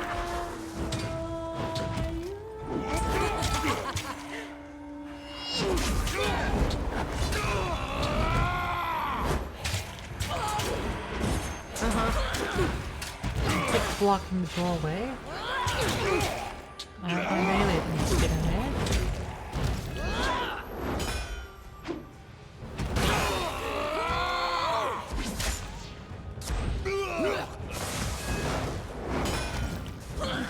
Felt nothing. Sorry.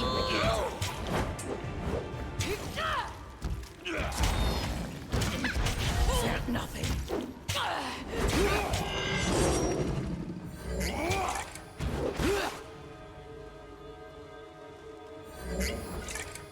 Combust with brute strength? Yep. I have an iron ring for every dumbass mistake of mine. Hi.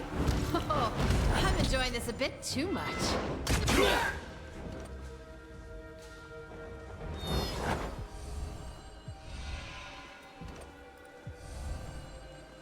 Oh, I have another torch key? That I picked up somewhere? On it. And I realized I had 2 torch keys. I'm gonna be honest. Citron.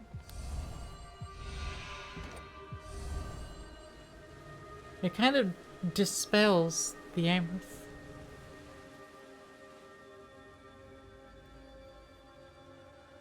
I got it.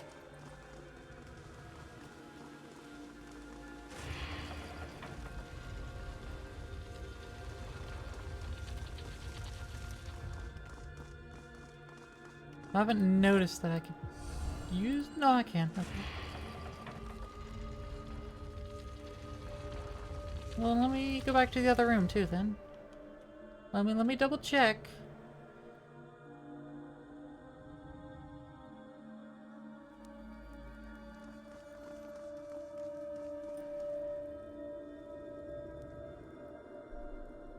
Can I re-interact that with the other key then?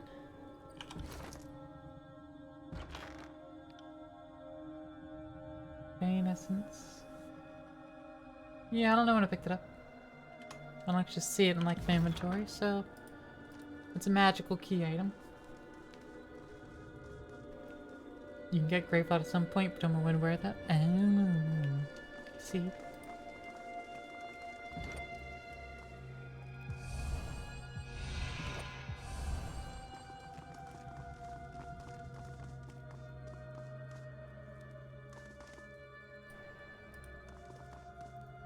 So I can't touch this with...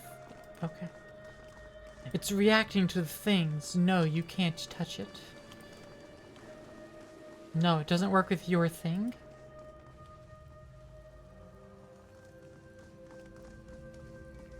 You don't have the right thing yet.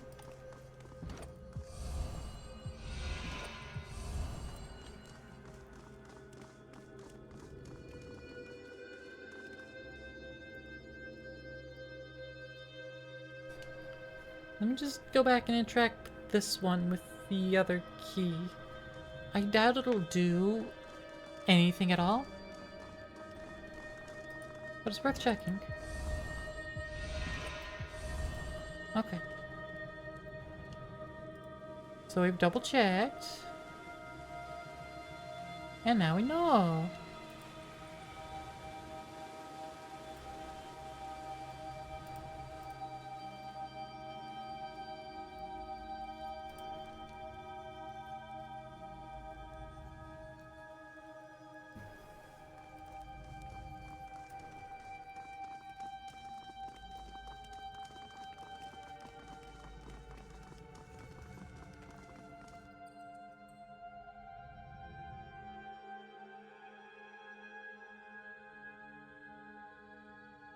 And it looks like each one, well, this one can interact with both.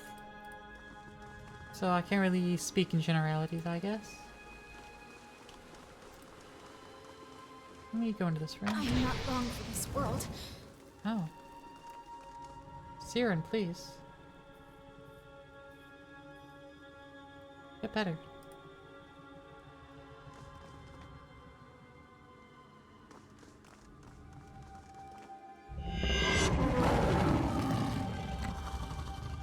Trap disarmed violently. Faded rune embedded in the wall. Langtry's voice of age's talent. It's required to learn this spell rune. Dang it!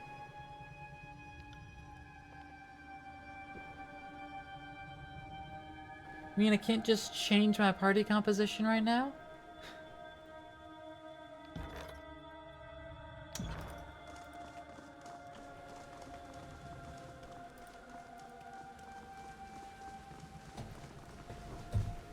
That's okay. I'll just get rid of one of these at my earliest opportunity then. Have a look here. When would that be? Not sure. Who am I gonna get rid of? Probably Eb.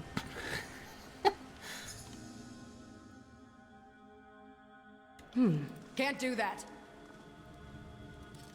Let's be honest, probably Ebb. Aye.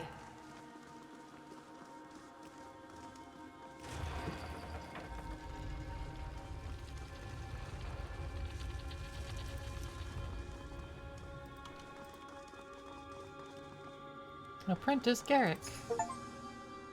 Ooh, hold on. Hidden object. Have a Aquamarine Look here. topaz. Nice. Thank the Forge Tender you found me. We have to get out of here before the Scourges come back. Or the Brotherhood. I'm not sure which scares me more. What are you doing here? I was searching the area near the old wall's entrance for unique metals or runes I could use in my crafting. I'm trying to advance to the next level of my apprenticeship.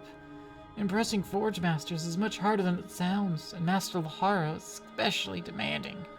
You really need to stand out, and I thought this was my chance. I didn't even know the Bronze Brotherhood were here until some of them showed up. I grabbed the discarded helmet and tried to blend in until I could get away. Their leader thought I was a soldier who got stuck away from his post, so he demanded that I return to my duties. I was scared, so I followed my orders and went inside. As soon as I could get out of sight, I started running to find a way out. There's supposed to be a path to Lethian's Crossing somewhere, but that could just be a story. Of course, I got turned around and couldn't find my way back. I barricaded myself in here to keep away from the Bronze Brotherhood patrols and the Scourges roaming around. If you hadn't shown up, it would only be a matter of time before something found me. Don't you know it's illegal to trespass on the old walls? I know this doesn't look good, but I was hoping that someone would look the other way, since I'm doing it all for the sake of my work. I'm pretty sure that some of the disfavored garrison saw me leaving, but no one stopped me. That's as good as permission too, right? I'm in the old walls too, aren't I? Let's just keep this secret between us. Sometimes I forget that you Fatebinders are beholden to Kairos' law. Of course, if I get out of here, I won't mention it to anyone. Please, you can't leave me here. You must help me get out. There are things in here. Bad, hungry things. What can you tell me about Master Lahara? She's strict, but makes sure things get done quickly and efficiently. And like I said, she's also impossible to impress. I figured I could find something in here to enhance my work. She'd have to notice me. Now all I'm going to get is a lecture. That is, if I get out of here alive. Why not sneak out? I would have, but I was committed to finding that connection with Lethian's Crossing and left behind the Brotherhood armor I found. It was ill-fitting and noisy and didn't help me evade the Bane, which I can assure you is far more pressing concern this far into the old walls than some hot-headed thugs. But you're right, the disguise is a better choice. It wasn't smart of me to let go of it, I know. I haven't been thinking straight. It's been a moment-to-moment struggle just to stay alive in this cursed place. Though, I'm not sure you can find the gear left behind, but I have heard the Brotherhood running through these halls. I'm certain there must be at least one around here that isn't in need of his armor anymore. With it, I believe I can make my way out.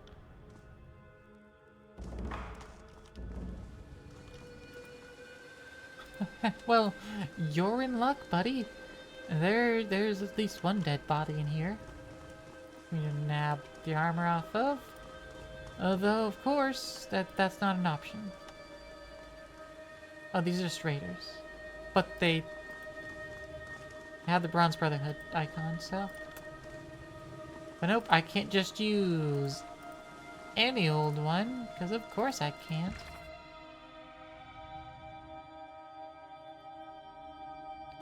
We need to find some armor nearby.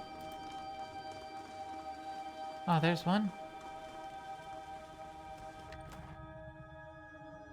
The road, Torchiki.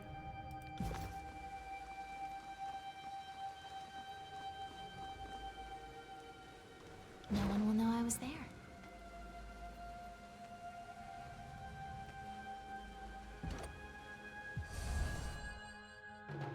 Destroy them!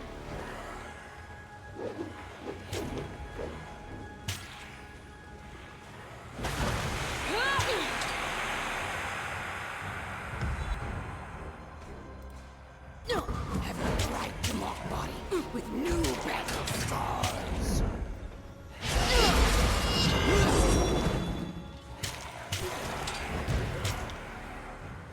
Right. Felt nothing. Beast. I'm wounded. Da, da, da. Oh, and she's dead. Can't hunt. Can't fight.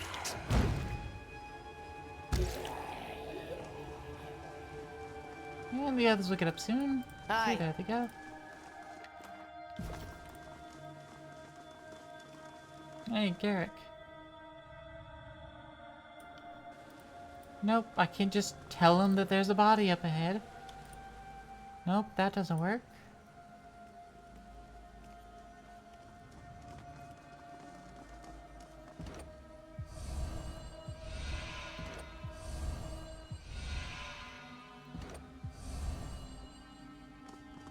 Okay, so that one only responds to the row key. Interesting room. Take a rubbing. A blurry but proportionate image of an ancient relief.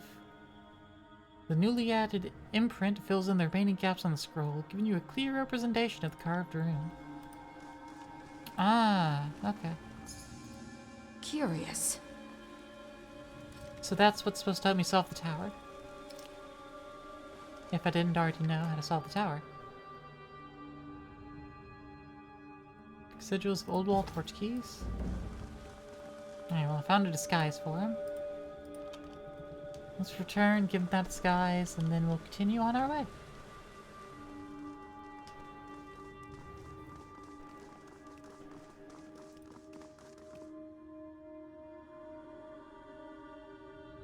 I found that armor you needed. By the fires in the forge, that is fantastic news. I can finally leave this place. Thank you. I'll make sure the forge-bound know you helped me escape. Yay, favor!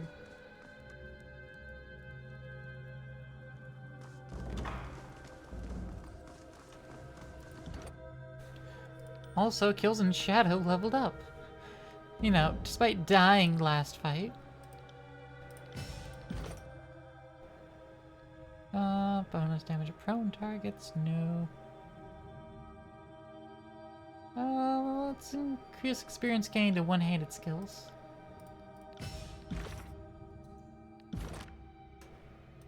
Forge bound. +1 armor to fire, shock, and frost. This is such a weird description of it though. The +1 armor stolen?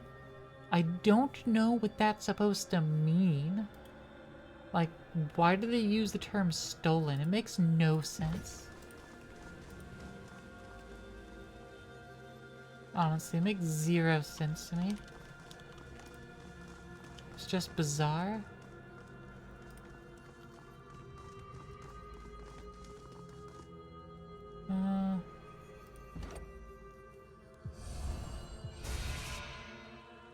Trouble is a foot.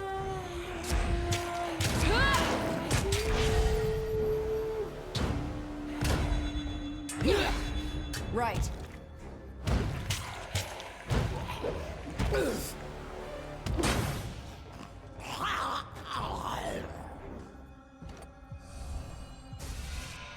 Heads up, we have company.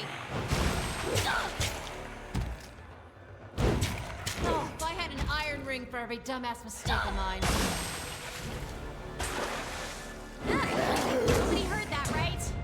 A well-placed hit. There we go. Bro.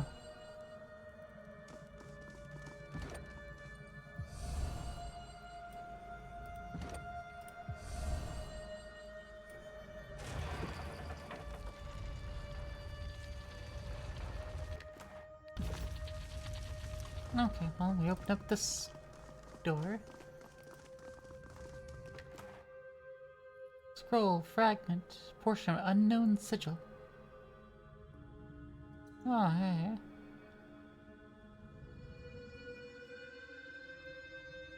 Well, I see that that's Ra. And that looks similar to the yellow one? Citron? That wasn't so hard. New library research available. Poggers.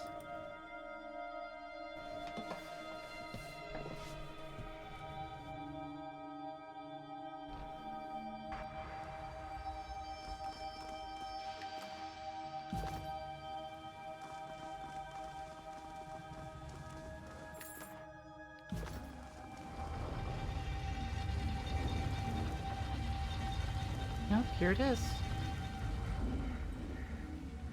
The leader of the Banes. The Big Bane. It was born in darkness, molded by it.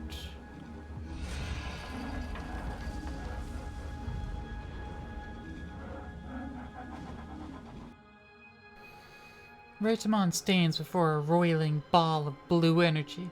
Blue-balled. His head seemed to bend and fold as light and shadow fight across his face. He wears an expression of pure ecstasy that immediately fades when the bridge retracts. Who interrupts me? He turns and sees you, his expression now one of fury. No! His voice contains equal amounts of authority and petulance. You cannot be here! This is for me, and I will not have you ruin it. How did you make it all the way through? You don't know the secrets of the old walls? One of his men hands him something small and green. He slips it into his pocket. You are incredibly tenacious, I will give you that. But that ends now. You do not belong here. He stomps his foot, its dry slap echoing through the enormous room and reverberating back in a quick patter. You do not belong here! His men involuntarily step back, away from his sudden rage. Just as quickly as it came, his rage subsides and he smiles, but it doesn't quite reach his eyes. But I might as well be yelling curses at the encroaching darkness for all the good it will do me to admonish you. You never leave Brotherhood affairs alone. Never keep out of something you have no business in. Still, I will applaud you. I never expected you would get this far. Who knew when you were throwing me out of my home, taking my world from me, and sentencing me to a life in wilderness in these halls, that you would be here to witness my triumph? All I wanted was to keep Lethian's Crossing, to protect it, to keep it safe. I just want to be left alone. But since you clearly have no plans on giving me some peace, you might as well stay for the main course. And trust me, they can't wait to sink their teeth in. Anything you would like to say before you're torn apart? How's your head? I've heard he gets nothing but complaints. In fact, most people ask for the rings back.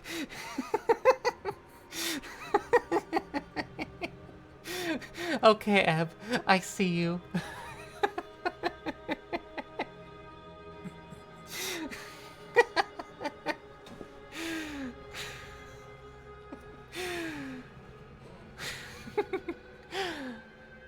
Like, yeah, that's where the rock where I threw you hit. How's your head? Nothing but complaints. Amazing. It figures someone as base as the Fatebinder would keep equally crass company. Eb smiles and blows Raytamon a kiss. All you gave me was a mere scratch. Would have helped me have those berries. Certainly nothing more to be concerned about. Your little stunt did nothing but make my inevitable triumph feel all the more glorious. Why'd you take the Magebane helm and kidnap Zidania? They told me to. Raytamon points at a glowing sphere and all the stone structures built into the walls. Once they start killing, they don't really discriminate. Flesh to rend is flesh to rend, you see. He taps his helmet, so this will ensure my safety. With the helmet, I can drive them back. They will give me the glory, the chance to have Lethian's Crossing as mine alone. He laughs, the sound eerily echoing back in the large chamber. Why is Zidania? To rebuild. We will need a master of the forge, and who better to take that role than the master of all forges? You are absolutely insane if you think I'll ever work with you. Better yet, why don't you come over here and we will discuss our plans for rebuilding? Raytamon grimaces and touches the purple mark under his eyes. What is in that prison? A havoc. Raytmon whispers the word in throes of renewed ecstasy, a maniacal glint shining in his eyes that grows and ebbs in intensity as the light undulates over his face. Let Kairos send his forces. They won't win. I will raise Lethian's crossing before I let him have it, before I let you stop me. This is my city. I found a lost sage. A subdued glee punctuates his words. He seems strangely agitated, as if he wants to say all the words at once, but is also fighting with himself to keep from saying them. He told me all about it. He sang such beautiful songs for me. You've gone completely insane. What happened? You seem so composed on Ironhall Trail. Raytmon's eyes narrow. I'm on the verge of having everything handed to me, only to watch you walk in with the intention of taking it from me, and you begrudge me my emotions? I think I'll particularly enjoy watching you die. Raytmon's face grows red. You will not take this from me! Lethian's crossing is mine! They told me no one would believe me. They told me I'd have to stand alone against the armies. I knew you were all against me. Only the Bane have given me the guidance I need. What did you do to the sage? Oh, we intercepted him carrying a stack of books. I don't even know where he was going. But who better than a sage to ask about local history? He told me everything I needed to know to access this place. Do you even know how to release the havoc? Of course! He shouts and stomps his foot again. He shakes his head at you, as if the answer is the most obvious thing in the world. My special sage told me everything.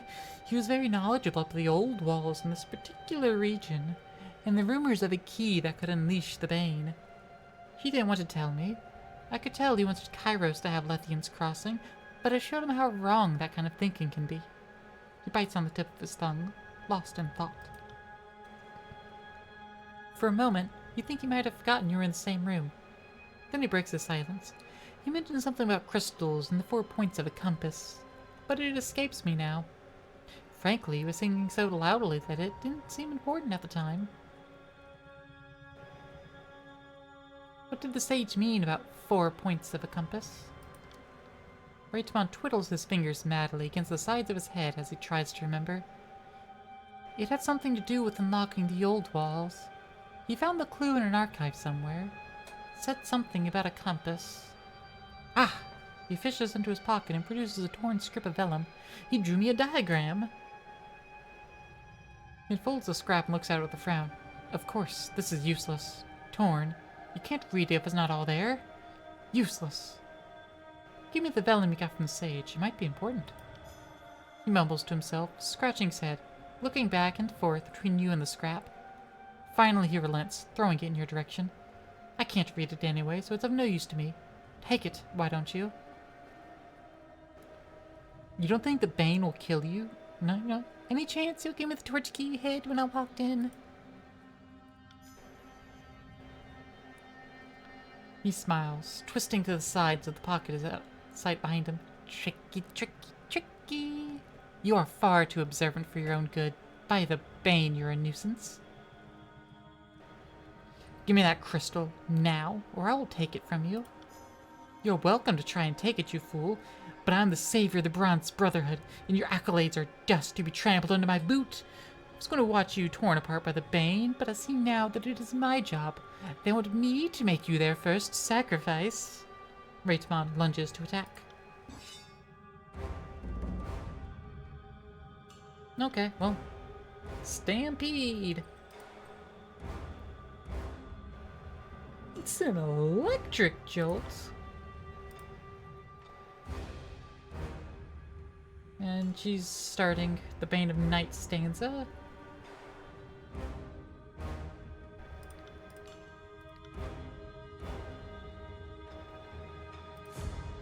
Your death awaits!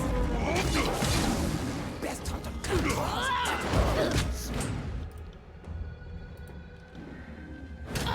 Weapon is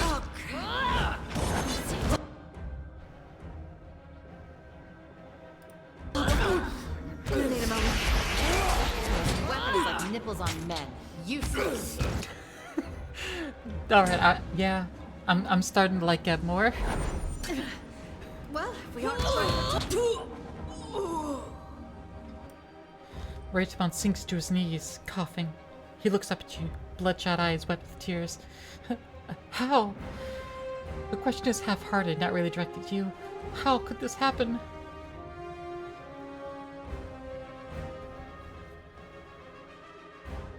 I could gain major favor with the Brotherhood, but also average wrath. Yeah. I need that helmet, but I don't need you. Looks like your plans die with you. Mage Bane, Helm, and the axe of the first brother.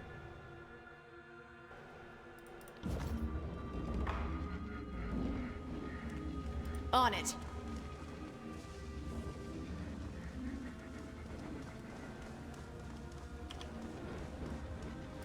Okay, well, if we slot the green one in here... Oh, last time the green one was slotted in here and opened the thing. Okay. Well then... Actually, no, it's a mirror that goes over there, isn't it? Ah, we have the scroll. I don't need to wonder, we have the full scroll. Wherever it went.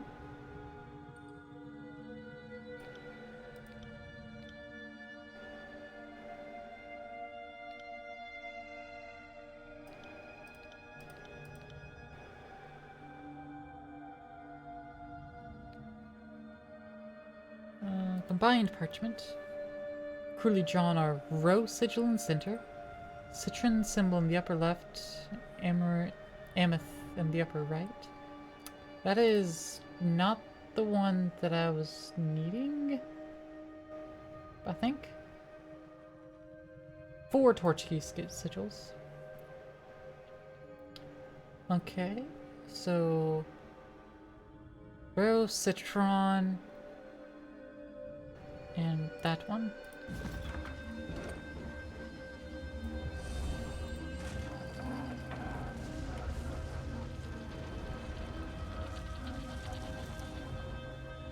Alright, well that opens the door.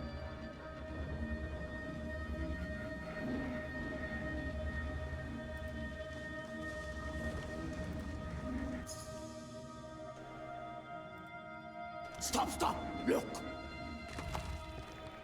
Blackened iron choker, it's cursed. Plus 10% damage, but minus 1% health, while health is above 35%.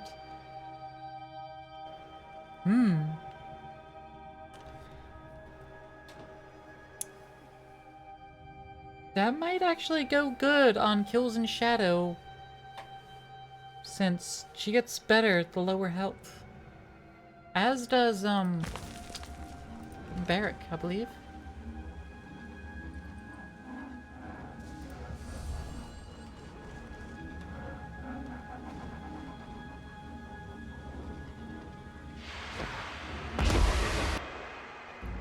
Oh, okay, well. We have unleashed the havoc. You have no hope. Take that.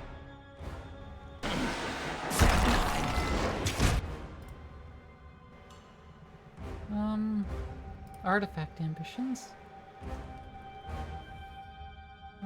Activate the wearer of the Banner of Ardent, grants damage absorption shield, and enemy who attacks them is paralyzed.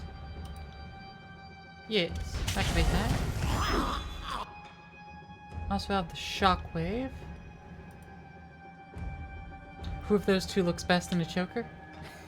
I mean, either? Nothing. To be honest? Light of the Grave, part of the Grave Light energy.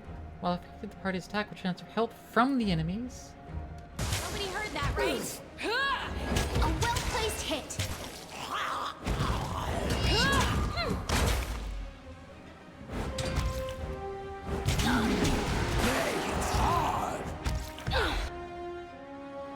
Fatebinder rips a large chunk of stone from the earth and tosses it into the air.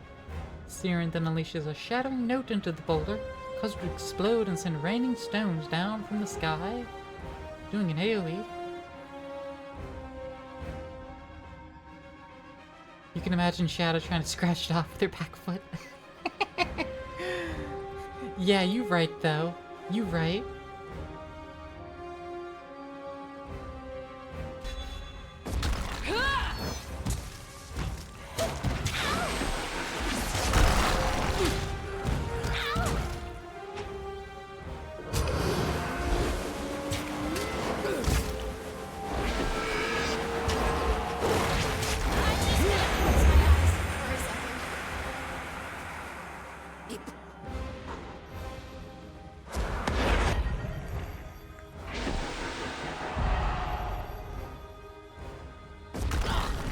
I'm wounded.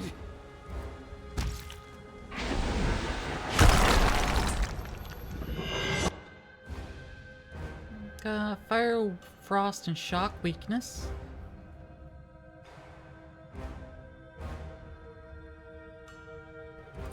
So, like, literally any magic.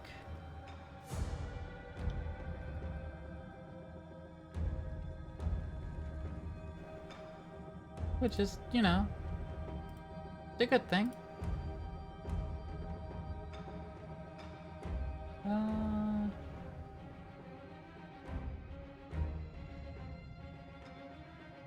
Yeah, let's cast a Phantom Bolt over there.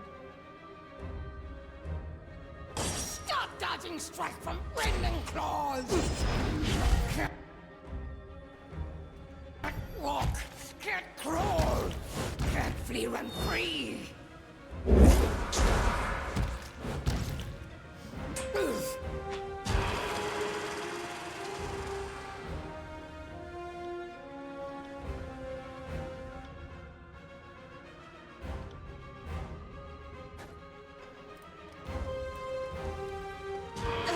Nothing to see here. Just holding my I'm scared and dying!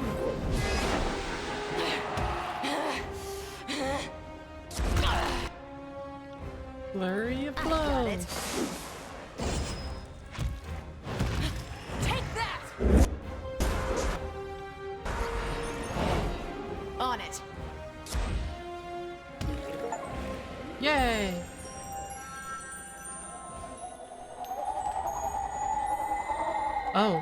Oh, that's a lot of Bane portals activating.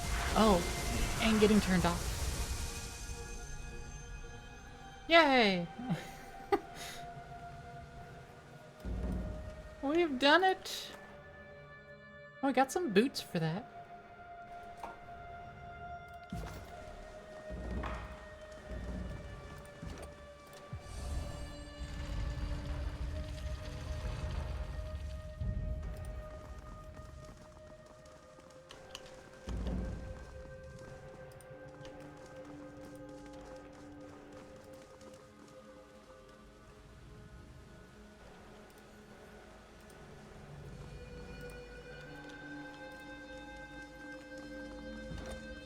Forge-bound Master Zedenya.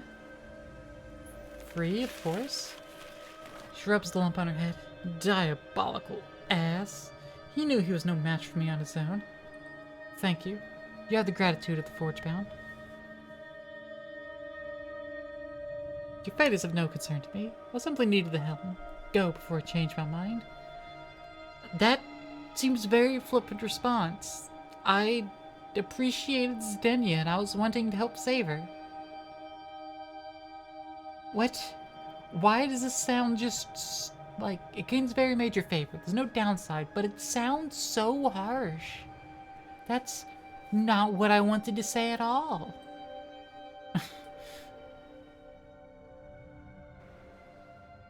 Jack, go on. As you wish, Fatebinder. I hope we do not cross paths again. Why is it so attacking? The Tempest Sword.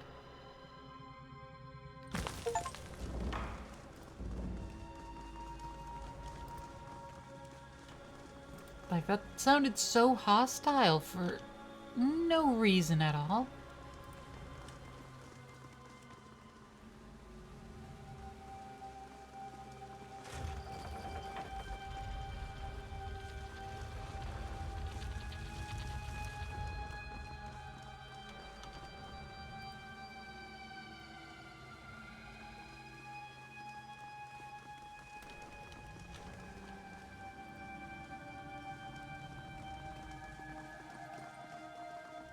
Did this door open back up? It did open back up.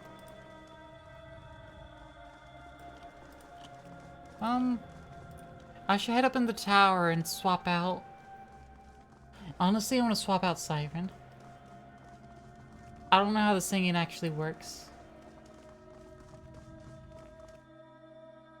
So I think I'll swap out Siren.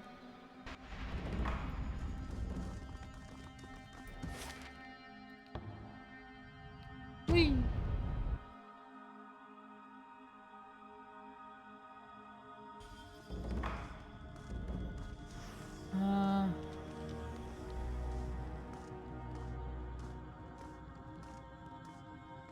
Oh, there's an entry. At your service.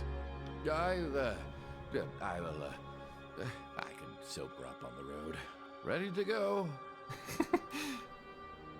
Lantry. I will Drunk. meet you at the spire. Alright, back down.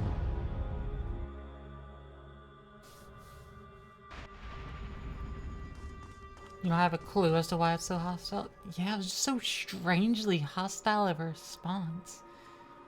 Only had 2 responses. Hostile and favorable? Or murder? Should I have tried to rescue him beforehand? Like going around the side? I don't know, it seems like that would have been a bad decision too. Can't do that.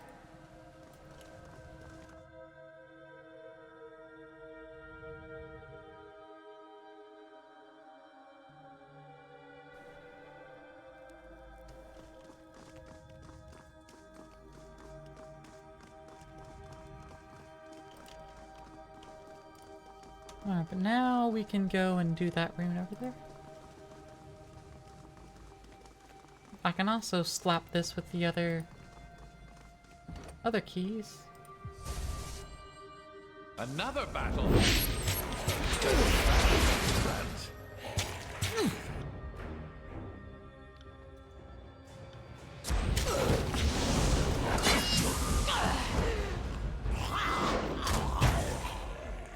Sorry, I can't. Oh, wait. You did unlock that doorway.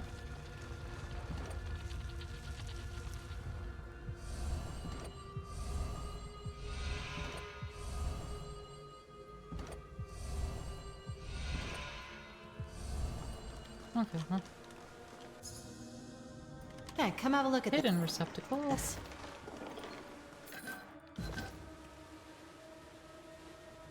Mantry's voice age talent is required to learn the special rune. Does he not have the voices? Oh, no, he doesn't. Okay, well, he needs to level up a little bit then. Oh, I have a missive. Dear Fatebinder Claire, may this missive find you in able health. I write to you in hopes of striking a bargain with the court. By the laws of Kairos, I am a purveyor of lies. In my work for the School of Ink and Quill, I have written many texts, and while some of the particulars are at odds with history as taught by those loyal to Kairos, I truly believe that our work is not blasphemous nor treasonous, and is nothing but exemplify the inevitability of Kairos. It is not my place to say what is and isn't worthy of censor. That duty, if I understand correctly, is yours. My offer is this. If you would preserve my text, I would submit my neck to any sentence you deem worthy without protest. My life is worth little compared to the texts that required a life's work of countless sages. I understand such writings will likely need to be kept in a vault far from offending eyes. But if I can be assured our written echoes will live on, My flesh and blood are the courts to discard. If you are amenable to my offer, seek me out. My current whereabouts are far from the ruins of the Vellum Citadel. See the reverse of this parchment for instructions. If you make your way to the location directed, I will seek you out. Glory to Kairos. Sagel. On the reverse of this missive is a charcoal sketch of what appears to be a small keep built alongside mountain foothills. A map of the tiers is drawn in the corner, with a circle that seems to indicate this location is in the Bastard tier, north and east of the Bastard City. I request more information. If you are sincere in your desire to surrender to the court, you are welcome to visit Tunon, Archon of Justice, and seek audience with him at the Bastard City. I assure you, the Archon sleeps very little, and time will be made for a proper hearing. Beggars cannot be choosers, and the guilty ought not to bargain when their only currency is guilt. Perhaps if you could provide me more insight to your situation, I'd be less inclined to assume it's some sort of trap. Now, your request is a bit unorthodox. If you are aware of your role in creating forbidden lore, surely you must know that asking me to harbor such things is asking me to take your crime upon myself.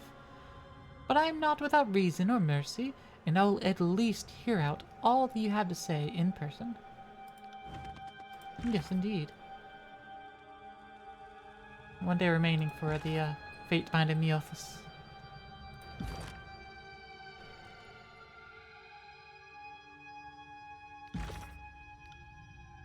Turn to Blood and Mark in Ashworld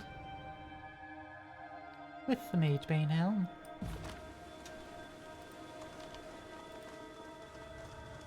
First, I need more experience for Lantry here. Close, just 133 more experience. That's not too much.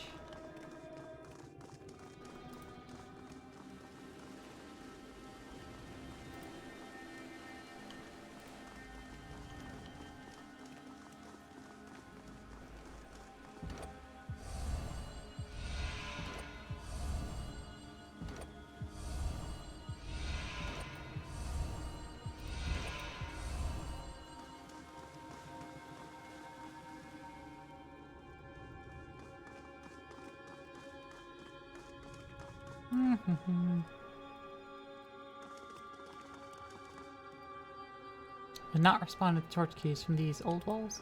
Oh, I need a different torch key to activate those. I see that now. Now I'm actually reading. Okay, fair enough.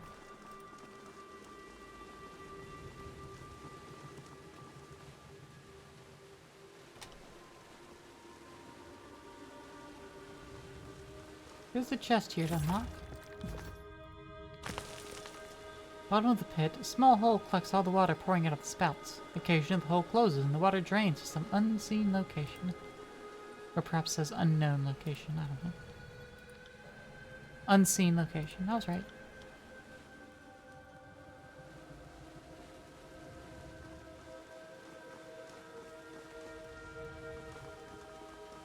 Actually, I'll travel back to the previous area.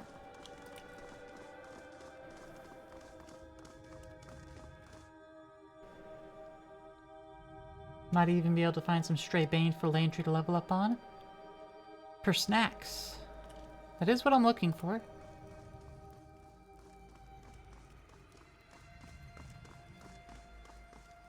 I am looking for a stray bane or two, but I'm usually pretty thorough. So I have little hope of such.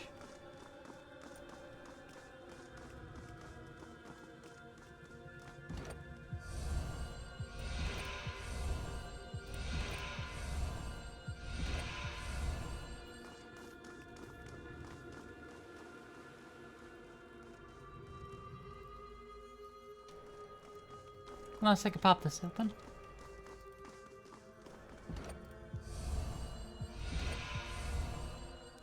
Oh. Ah. There we go.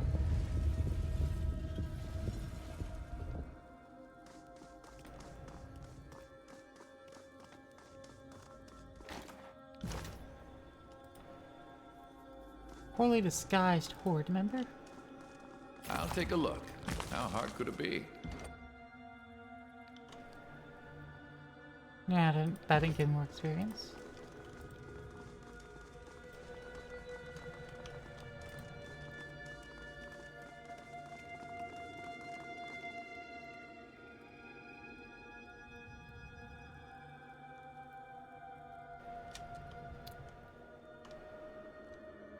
Yeah, that doesn't respond.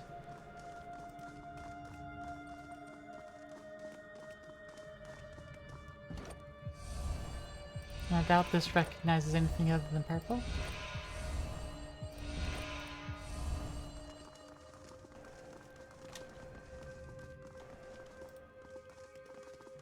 Yep, no other stray bane hanging about. No path through there. No path through there. There's just like stairs here.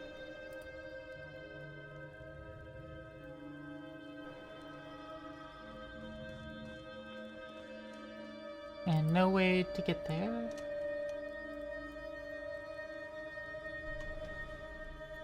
Oh well.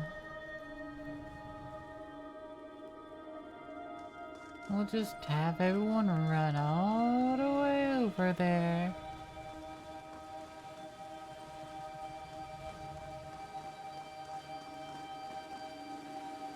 Take the long path. Such a long path.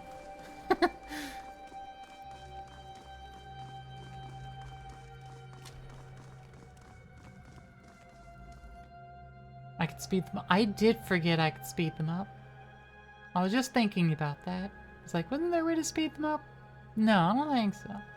Yeah, you're right.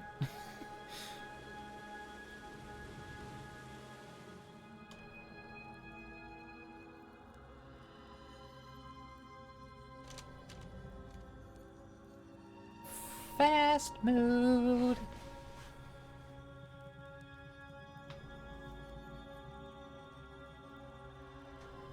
Well, I will finish the quest. I will have some, like, dialogue outside. I think finishing a quest or two.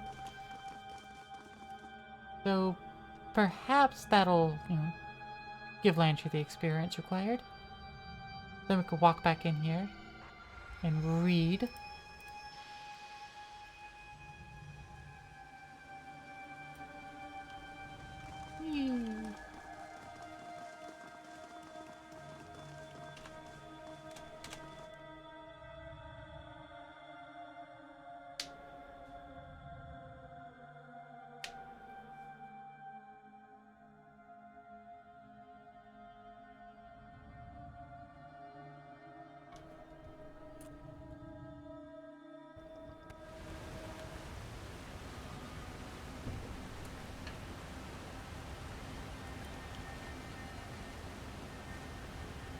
Oh, hello. Baitbinder, it's good to see you're alive. With all the commotion coming from inside the old walls, Eldian was beginning to worry about you. He sent me to find you should you return to Lethian's Crossing. Without a garrison here to protect us, the noises were disconcerting to say the least. Everyone here will sleep a little better knowing you returned safely. The challenges of the old walls could never keep me from protecting Lethian's Crossing. We are grateful for protection. He bows deeply, then runs off.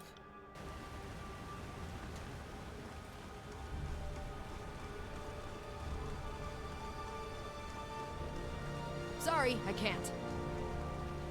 Biotis.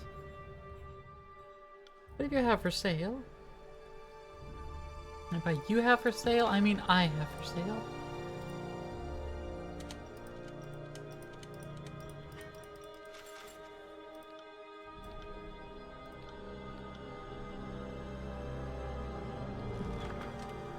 Wow, that's almost a iron ring. Wow.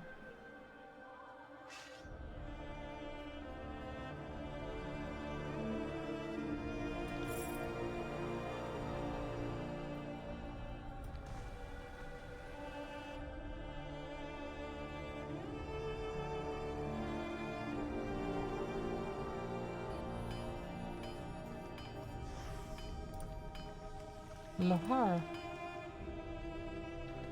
You've returned. Lohara turns to face you, her body covered in head to toe in charred hues, chest rising and falling under the strain of labored breathing. There's always more demand for iron than there is time in the day.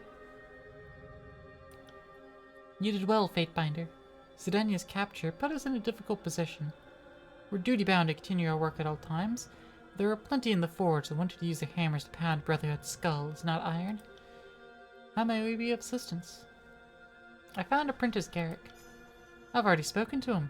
The young weasel thought he could find rare metals in the old walls, did he? I'm more impressed they returned with his life than anything he might have found. Thank you for your hard work, Fatebinder. You deserve a reward, at least. Eldian mentioned you might need some help? You learn something every day. Yes, actually. That goat fucker Raitsmon really made a mess of the settlement. Not only did he capture the head of our order, but he also killed several of my forge hands. As much as I'd love to personally track down the bastard, I'm duty-bound to stay and fulfill our commitments to the armies. I was going to send some of my own to tackle a few problems, but now we've barely enough hand to keep these fires stoked. If you've got the time, I could really use your help with the missing shipment. Tell me about it. Our last iron delivery was light. The Bronze Brotherhood has been attacking forge-bound caravans for years, and even though the ore is useless to them, they attack our porters just to spite us. I probably shouldn't mention this, but if you're going to be helping me, you deserve to know everything. There were some very important weapons being sent back to us hidden in that shipment. We need to repair them and get them back in the hands of the soldiers. My hunch is that killing our porters and taking their rations was enough. They'd have no cause to lug a bunch of rocks back to their camp, and I don't think they knew the weapons were there. At least I hope they didn't. Our man meant to travel through the dense forests of Deserter's March. We don't know his precise route, as our porters often improvise on the road to avoid encounters with bandits. I know that isn't much to go on. I'm sorry. I know a spot with known Brotherhood activity. That's as good a start as any. It's certainly plausible that the porter moved through there. Hey, he leveled up. As did I. Let me increase my health a little bit.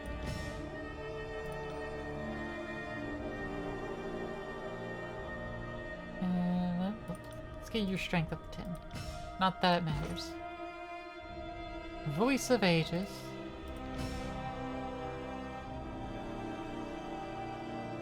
And what'll I grab? What'll I grab?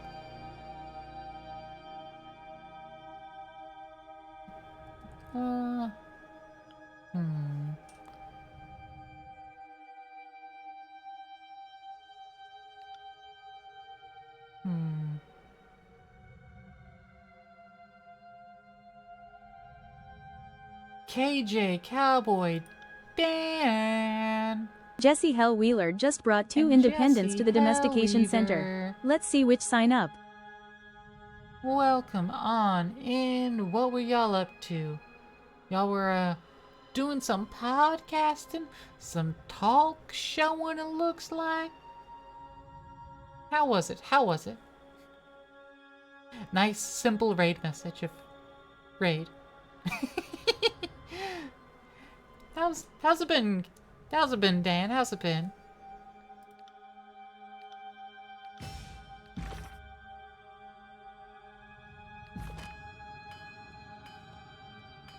The Master of Casting? Oh, no, don't really have anything to tell me about. And Garrick has nothing to Jesse say Hell either. Wheeler has become addicted to the biorhythms. When are we getting me on the cast? I don't know, pop my DMs. What do you want to know? What do you want me to talk about?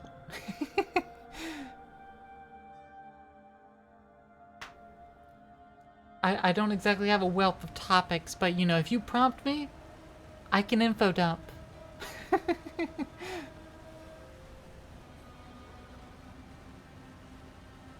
I'm glad y'all had fun, and Jesse, thank you for the follow. Appreciate it. Search for a missing shipment. Crocus of Hunter's Respite, return to Blood and Mark. You were telling campfire stories. Ooh. Nice, nice noise.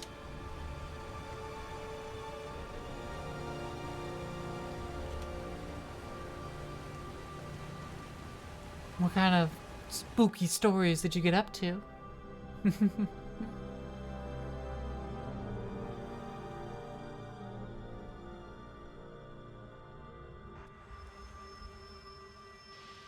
Is there any stories about, some pharaohs that need domestication?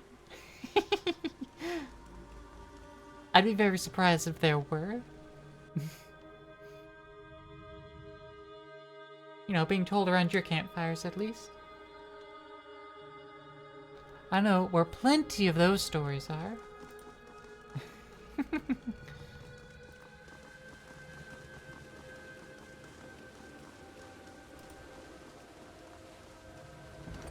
Glowing green. Sigil of chaotic descent. Jesse is the pharaoh that needs domestication. Oh, are you volunteering someone for me?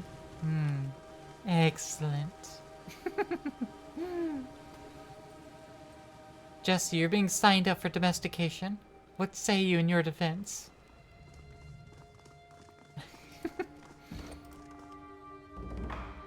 Cyclical energies 3.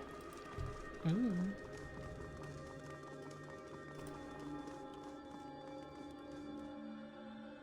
Gotta set the cat army on him now? Isn't that what good florets do? Yeah. It's true.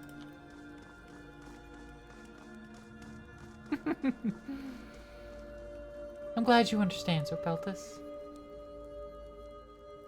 Glad you're a proper knower. Though good petals. Good petals don't always need to know, but it's good that you are a knower. But again, thank you for the raid. Make sure to take care of yourselves. And, do whatever you need to do. Drink water, eat some food, some snack, get some rest, whatever it is. Thank you both for the raids. Your voice is perfect tonight? Ah, well. It's perfect most of the time.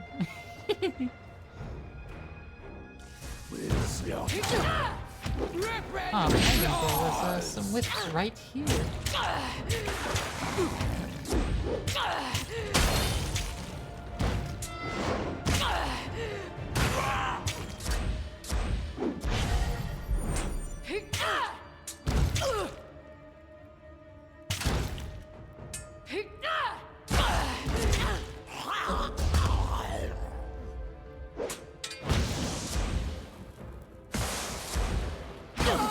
Felt nothing.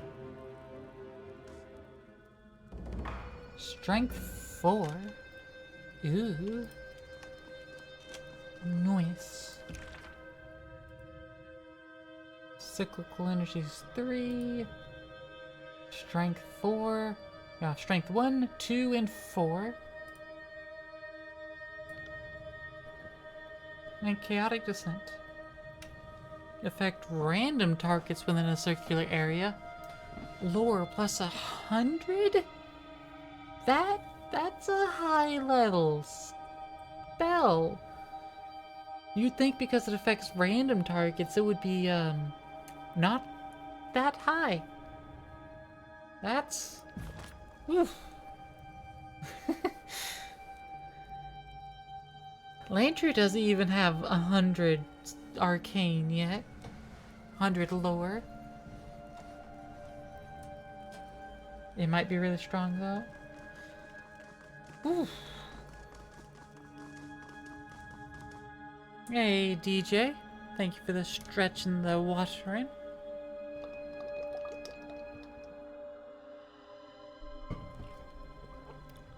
Appreciated. Sorry, I can't. I'll stretch in a moment once I tell the group to head out.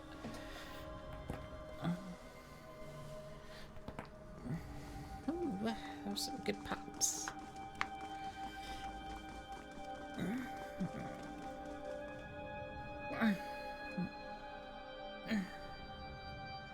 Your topic was haunted places, items, and other campfire stories. Oh. Haunted stuff. I see, I see. Did you see it? In the story about a haunted cat litter box? Haunted cat litter. Ooh. You like a few squirms and groans? It takes a little bit more than that to make me make even better noises. I can make some delicious ones on command. But you have to pay extra for that. Gotta pay extra for those. I don't give those out for free.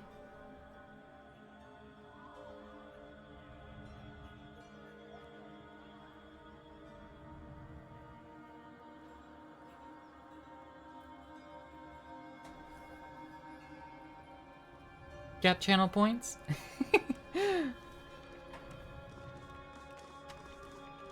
Good try.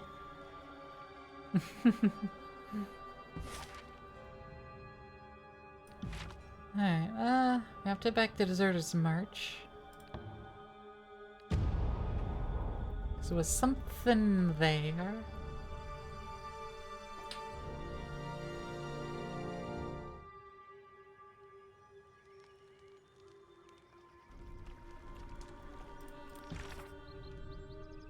Alright, missing shipment. It's in Deserter's March. Yeah.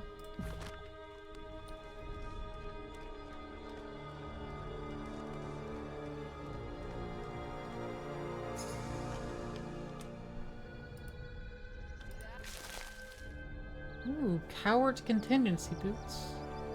Oh, they're faster. They're like inferior in every other way, but they have some good good speed to them. Also, who should have this sword?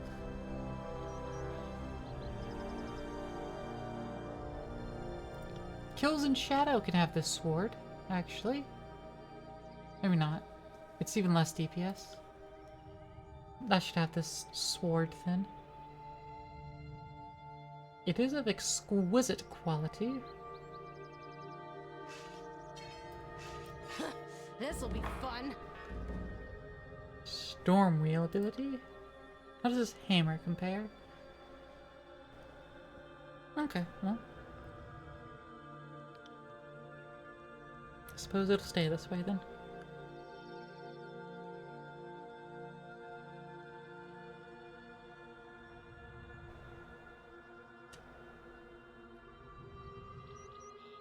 What's this? On weapon crit, deals additional damage. And storm wheel. Conjure storm clouds overhead, bombarding the area with lightning.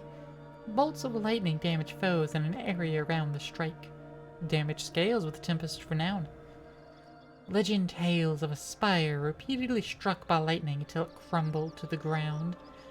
Amid the devastation left in its wake, ancient explorers found a conspicuous length of iron that seemed to have attracted and absorbed the worst of the storm's onslaught. After painstakingly shaping the iron into a capable weapon, the wielder was chastised for drawing violent weather during every hunt. The blade dubbed Tempest was hidden in the old walls to keep its unpredictable energy under strict guard. Whatever fury the elements unleashed on this weapon has not diminished for its time spent in the old walls. The hilt vibrates in your hand, and the air around you feels constantly tense with expectation. I can feel it shiver with anticipation.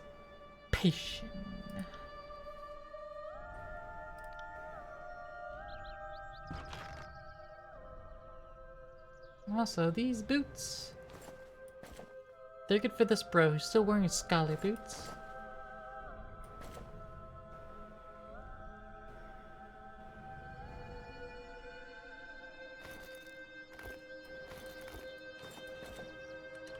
Zorbeltus has given the location of 5 ferals for domestication. Zorbeltus and other florets and independents organized a surprise. Zorbeltus tossing in 5 gift subs. So congrats to Jesse, Gandalfa, Leica, Cowboy Dan, and Caffeine. Thank you so much. And welcome to you 5. I hope you didn't have any other plans. It's always appreciated, Sir Beltus. Thank you. And you also kicked off a little bit of a hypey train. But anyway, so I'm going to tell Locke that Raidsamon is dead. Are you serious? That's the best news I've heard in a long time. Wow. Now the whole world is open to me. Anything else? What are your plans now? I really don't know. I imagine that we'd be here much longer. Maybe I'll return to my home, Lethian's Crossing, and leave the Brotherhood. The world is getting a little dangerous for my taste. Alright, well, that's all he has to say for himself.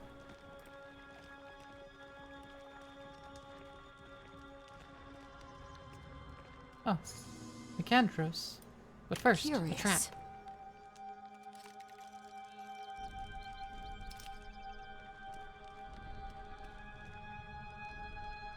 He winces and moans softly. Hot. Forge-bound shipment. You there. Thought I was dead, did you? Thought you just help yourselves to these crates? Was some way to get these to the forge-bound. Seems that won't be happening now. What happened to you? I was crossing through Desertus March. I stopped for just a moment and it happened. Blade right in my back. I didn't even see who or what had done it. Looks like I won't be finishing my duty here. Listen, this shipment. It's property of the Forgebound. Do the world a bit of service and take it to them instead of pocketing it. These are dark times. Lethian's Crossing needs the support. Will you take this to them? Yeah. Good. Be swift about it. You must. Damn. Never thought this was how I'd go out. Loses hold of the cart and falls back against it, hitting the ground hard. The old man gasps, the sound of his throat torturous and wet. After a few moments, he is silent.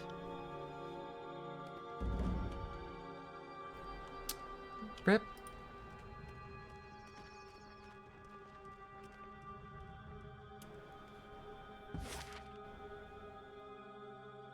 Anyways, back to the Sunset Spire in Lethian's Crossing. Along the road, you cross paths with a trio of tiersmen clad in the ragged remnants of noble finery. They appear haggard, hands blemished with dirt, faces sunburnt and peeling. Their guard has been reduced to 2 men in dented bronze, each sporting mangy beards and visible exhaustion. One of the tiersmen notes your banner and hails you. He's not dead, just silent, waiting for you to leave. With grim stoicism, the woman explains that she, her husband, and his sister travel from their home towards Bastard City to bend the knee to the Archon of Justice and swear eternal fealty to the Overlord's glorious rule. Unfortunately, they've been harried incessantly by highwaymen and Scarlet Course raiders alike, and fear they might not live to see their destination. I'll speak with them. Your weapons remain sheathed, even as you demand the refugees attend your authority as a Fatebinder of Tunon. Though the woman matches your gaze with steady resolve, the remainder of the quintet exchange nervous glances among themselves. I will go ahead and accept their oaths. You explain to the group that as a Fatebinder, you serve as an extension of the Adjudicator's court and enforcer of their will. You offer to accept their pledges of fealty in his absence for a nominal fee. They quickly thank you for your offer, and, in a brief ceremony just off the road, you legally confer on them the benefits of Kairos' peace in exchange for their oaths of service. You demand that the group join your travels until you reach your next destination, claiming that you must protect your vassals on the road. They acquiesce, and you replace the heraldry of their guards with your own. The group continues with you to the next town, where you leave them to find their own way home.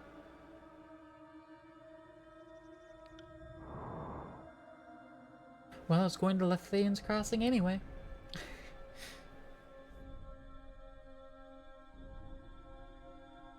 Ooh, hype chest. I gotta open this. Hold on. What'd I get? Nice. That's good emote. That's good emote.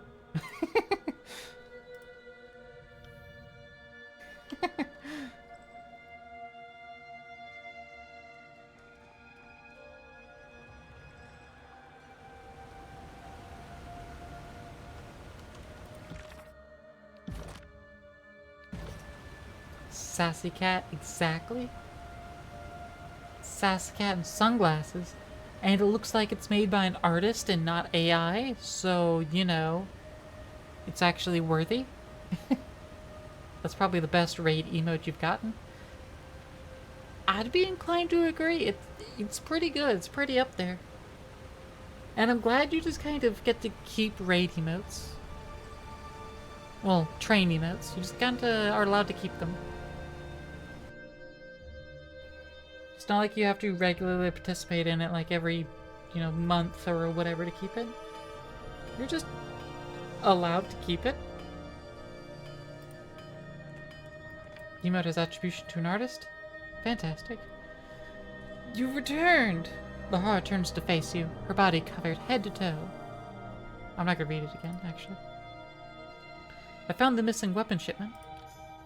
Thank you for finding our missing weapons, Claire. A sigh of relief escapes her. We almost had to leave the forge idle for the day on account of our material shortages, and we've no desire to find out what would happen if you don't meet our quota. Add losing those weapons on top of it all, and who knows what we'd be subjected to. We have to get everything repaired and back in the right hands. She attempts a good-natured laugh, but it falls flat.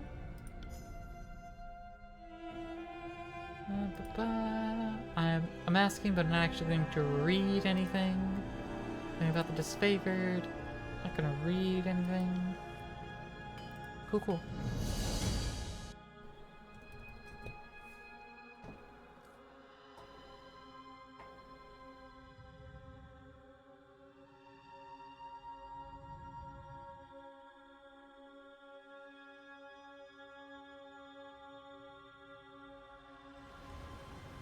All right. Well.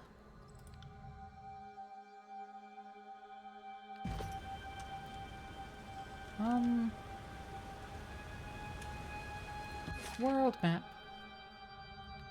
Oh, I can't actually travel from here, can I? I actually have to reach the borders of things. Ugh. Well, we can see from here, there's another tower here. And on the other side. Wow, there's 2 towers here. 1, 2, 3, 4. Where's the 5th tower? It's not there, is it?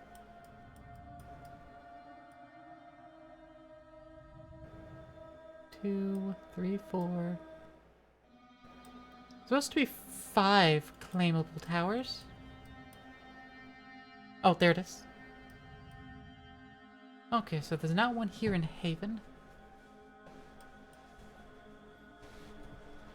I could travel to the other spire for free at least. Well, I'll still have to walk into the spire. Spire here to teleport around. But yeah, it's true. Though I am heading to Bastard City. That is my next location, I think. Maybe I should return to Blood and Mark first.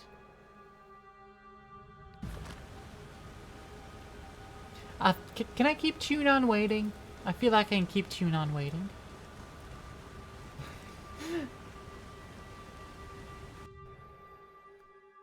I think I'll pop up to the top of the spire though and drop a save. And we can resume on the morrow from there.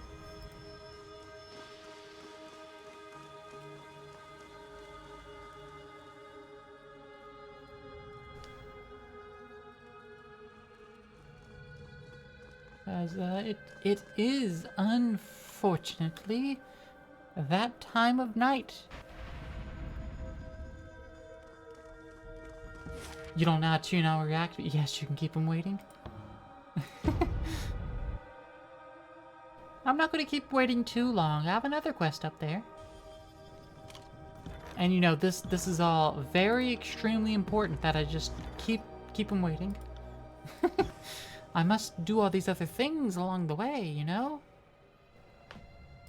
They're just little bits and things. You know?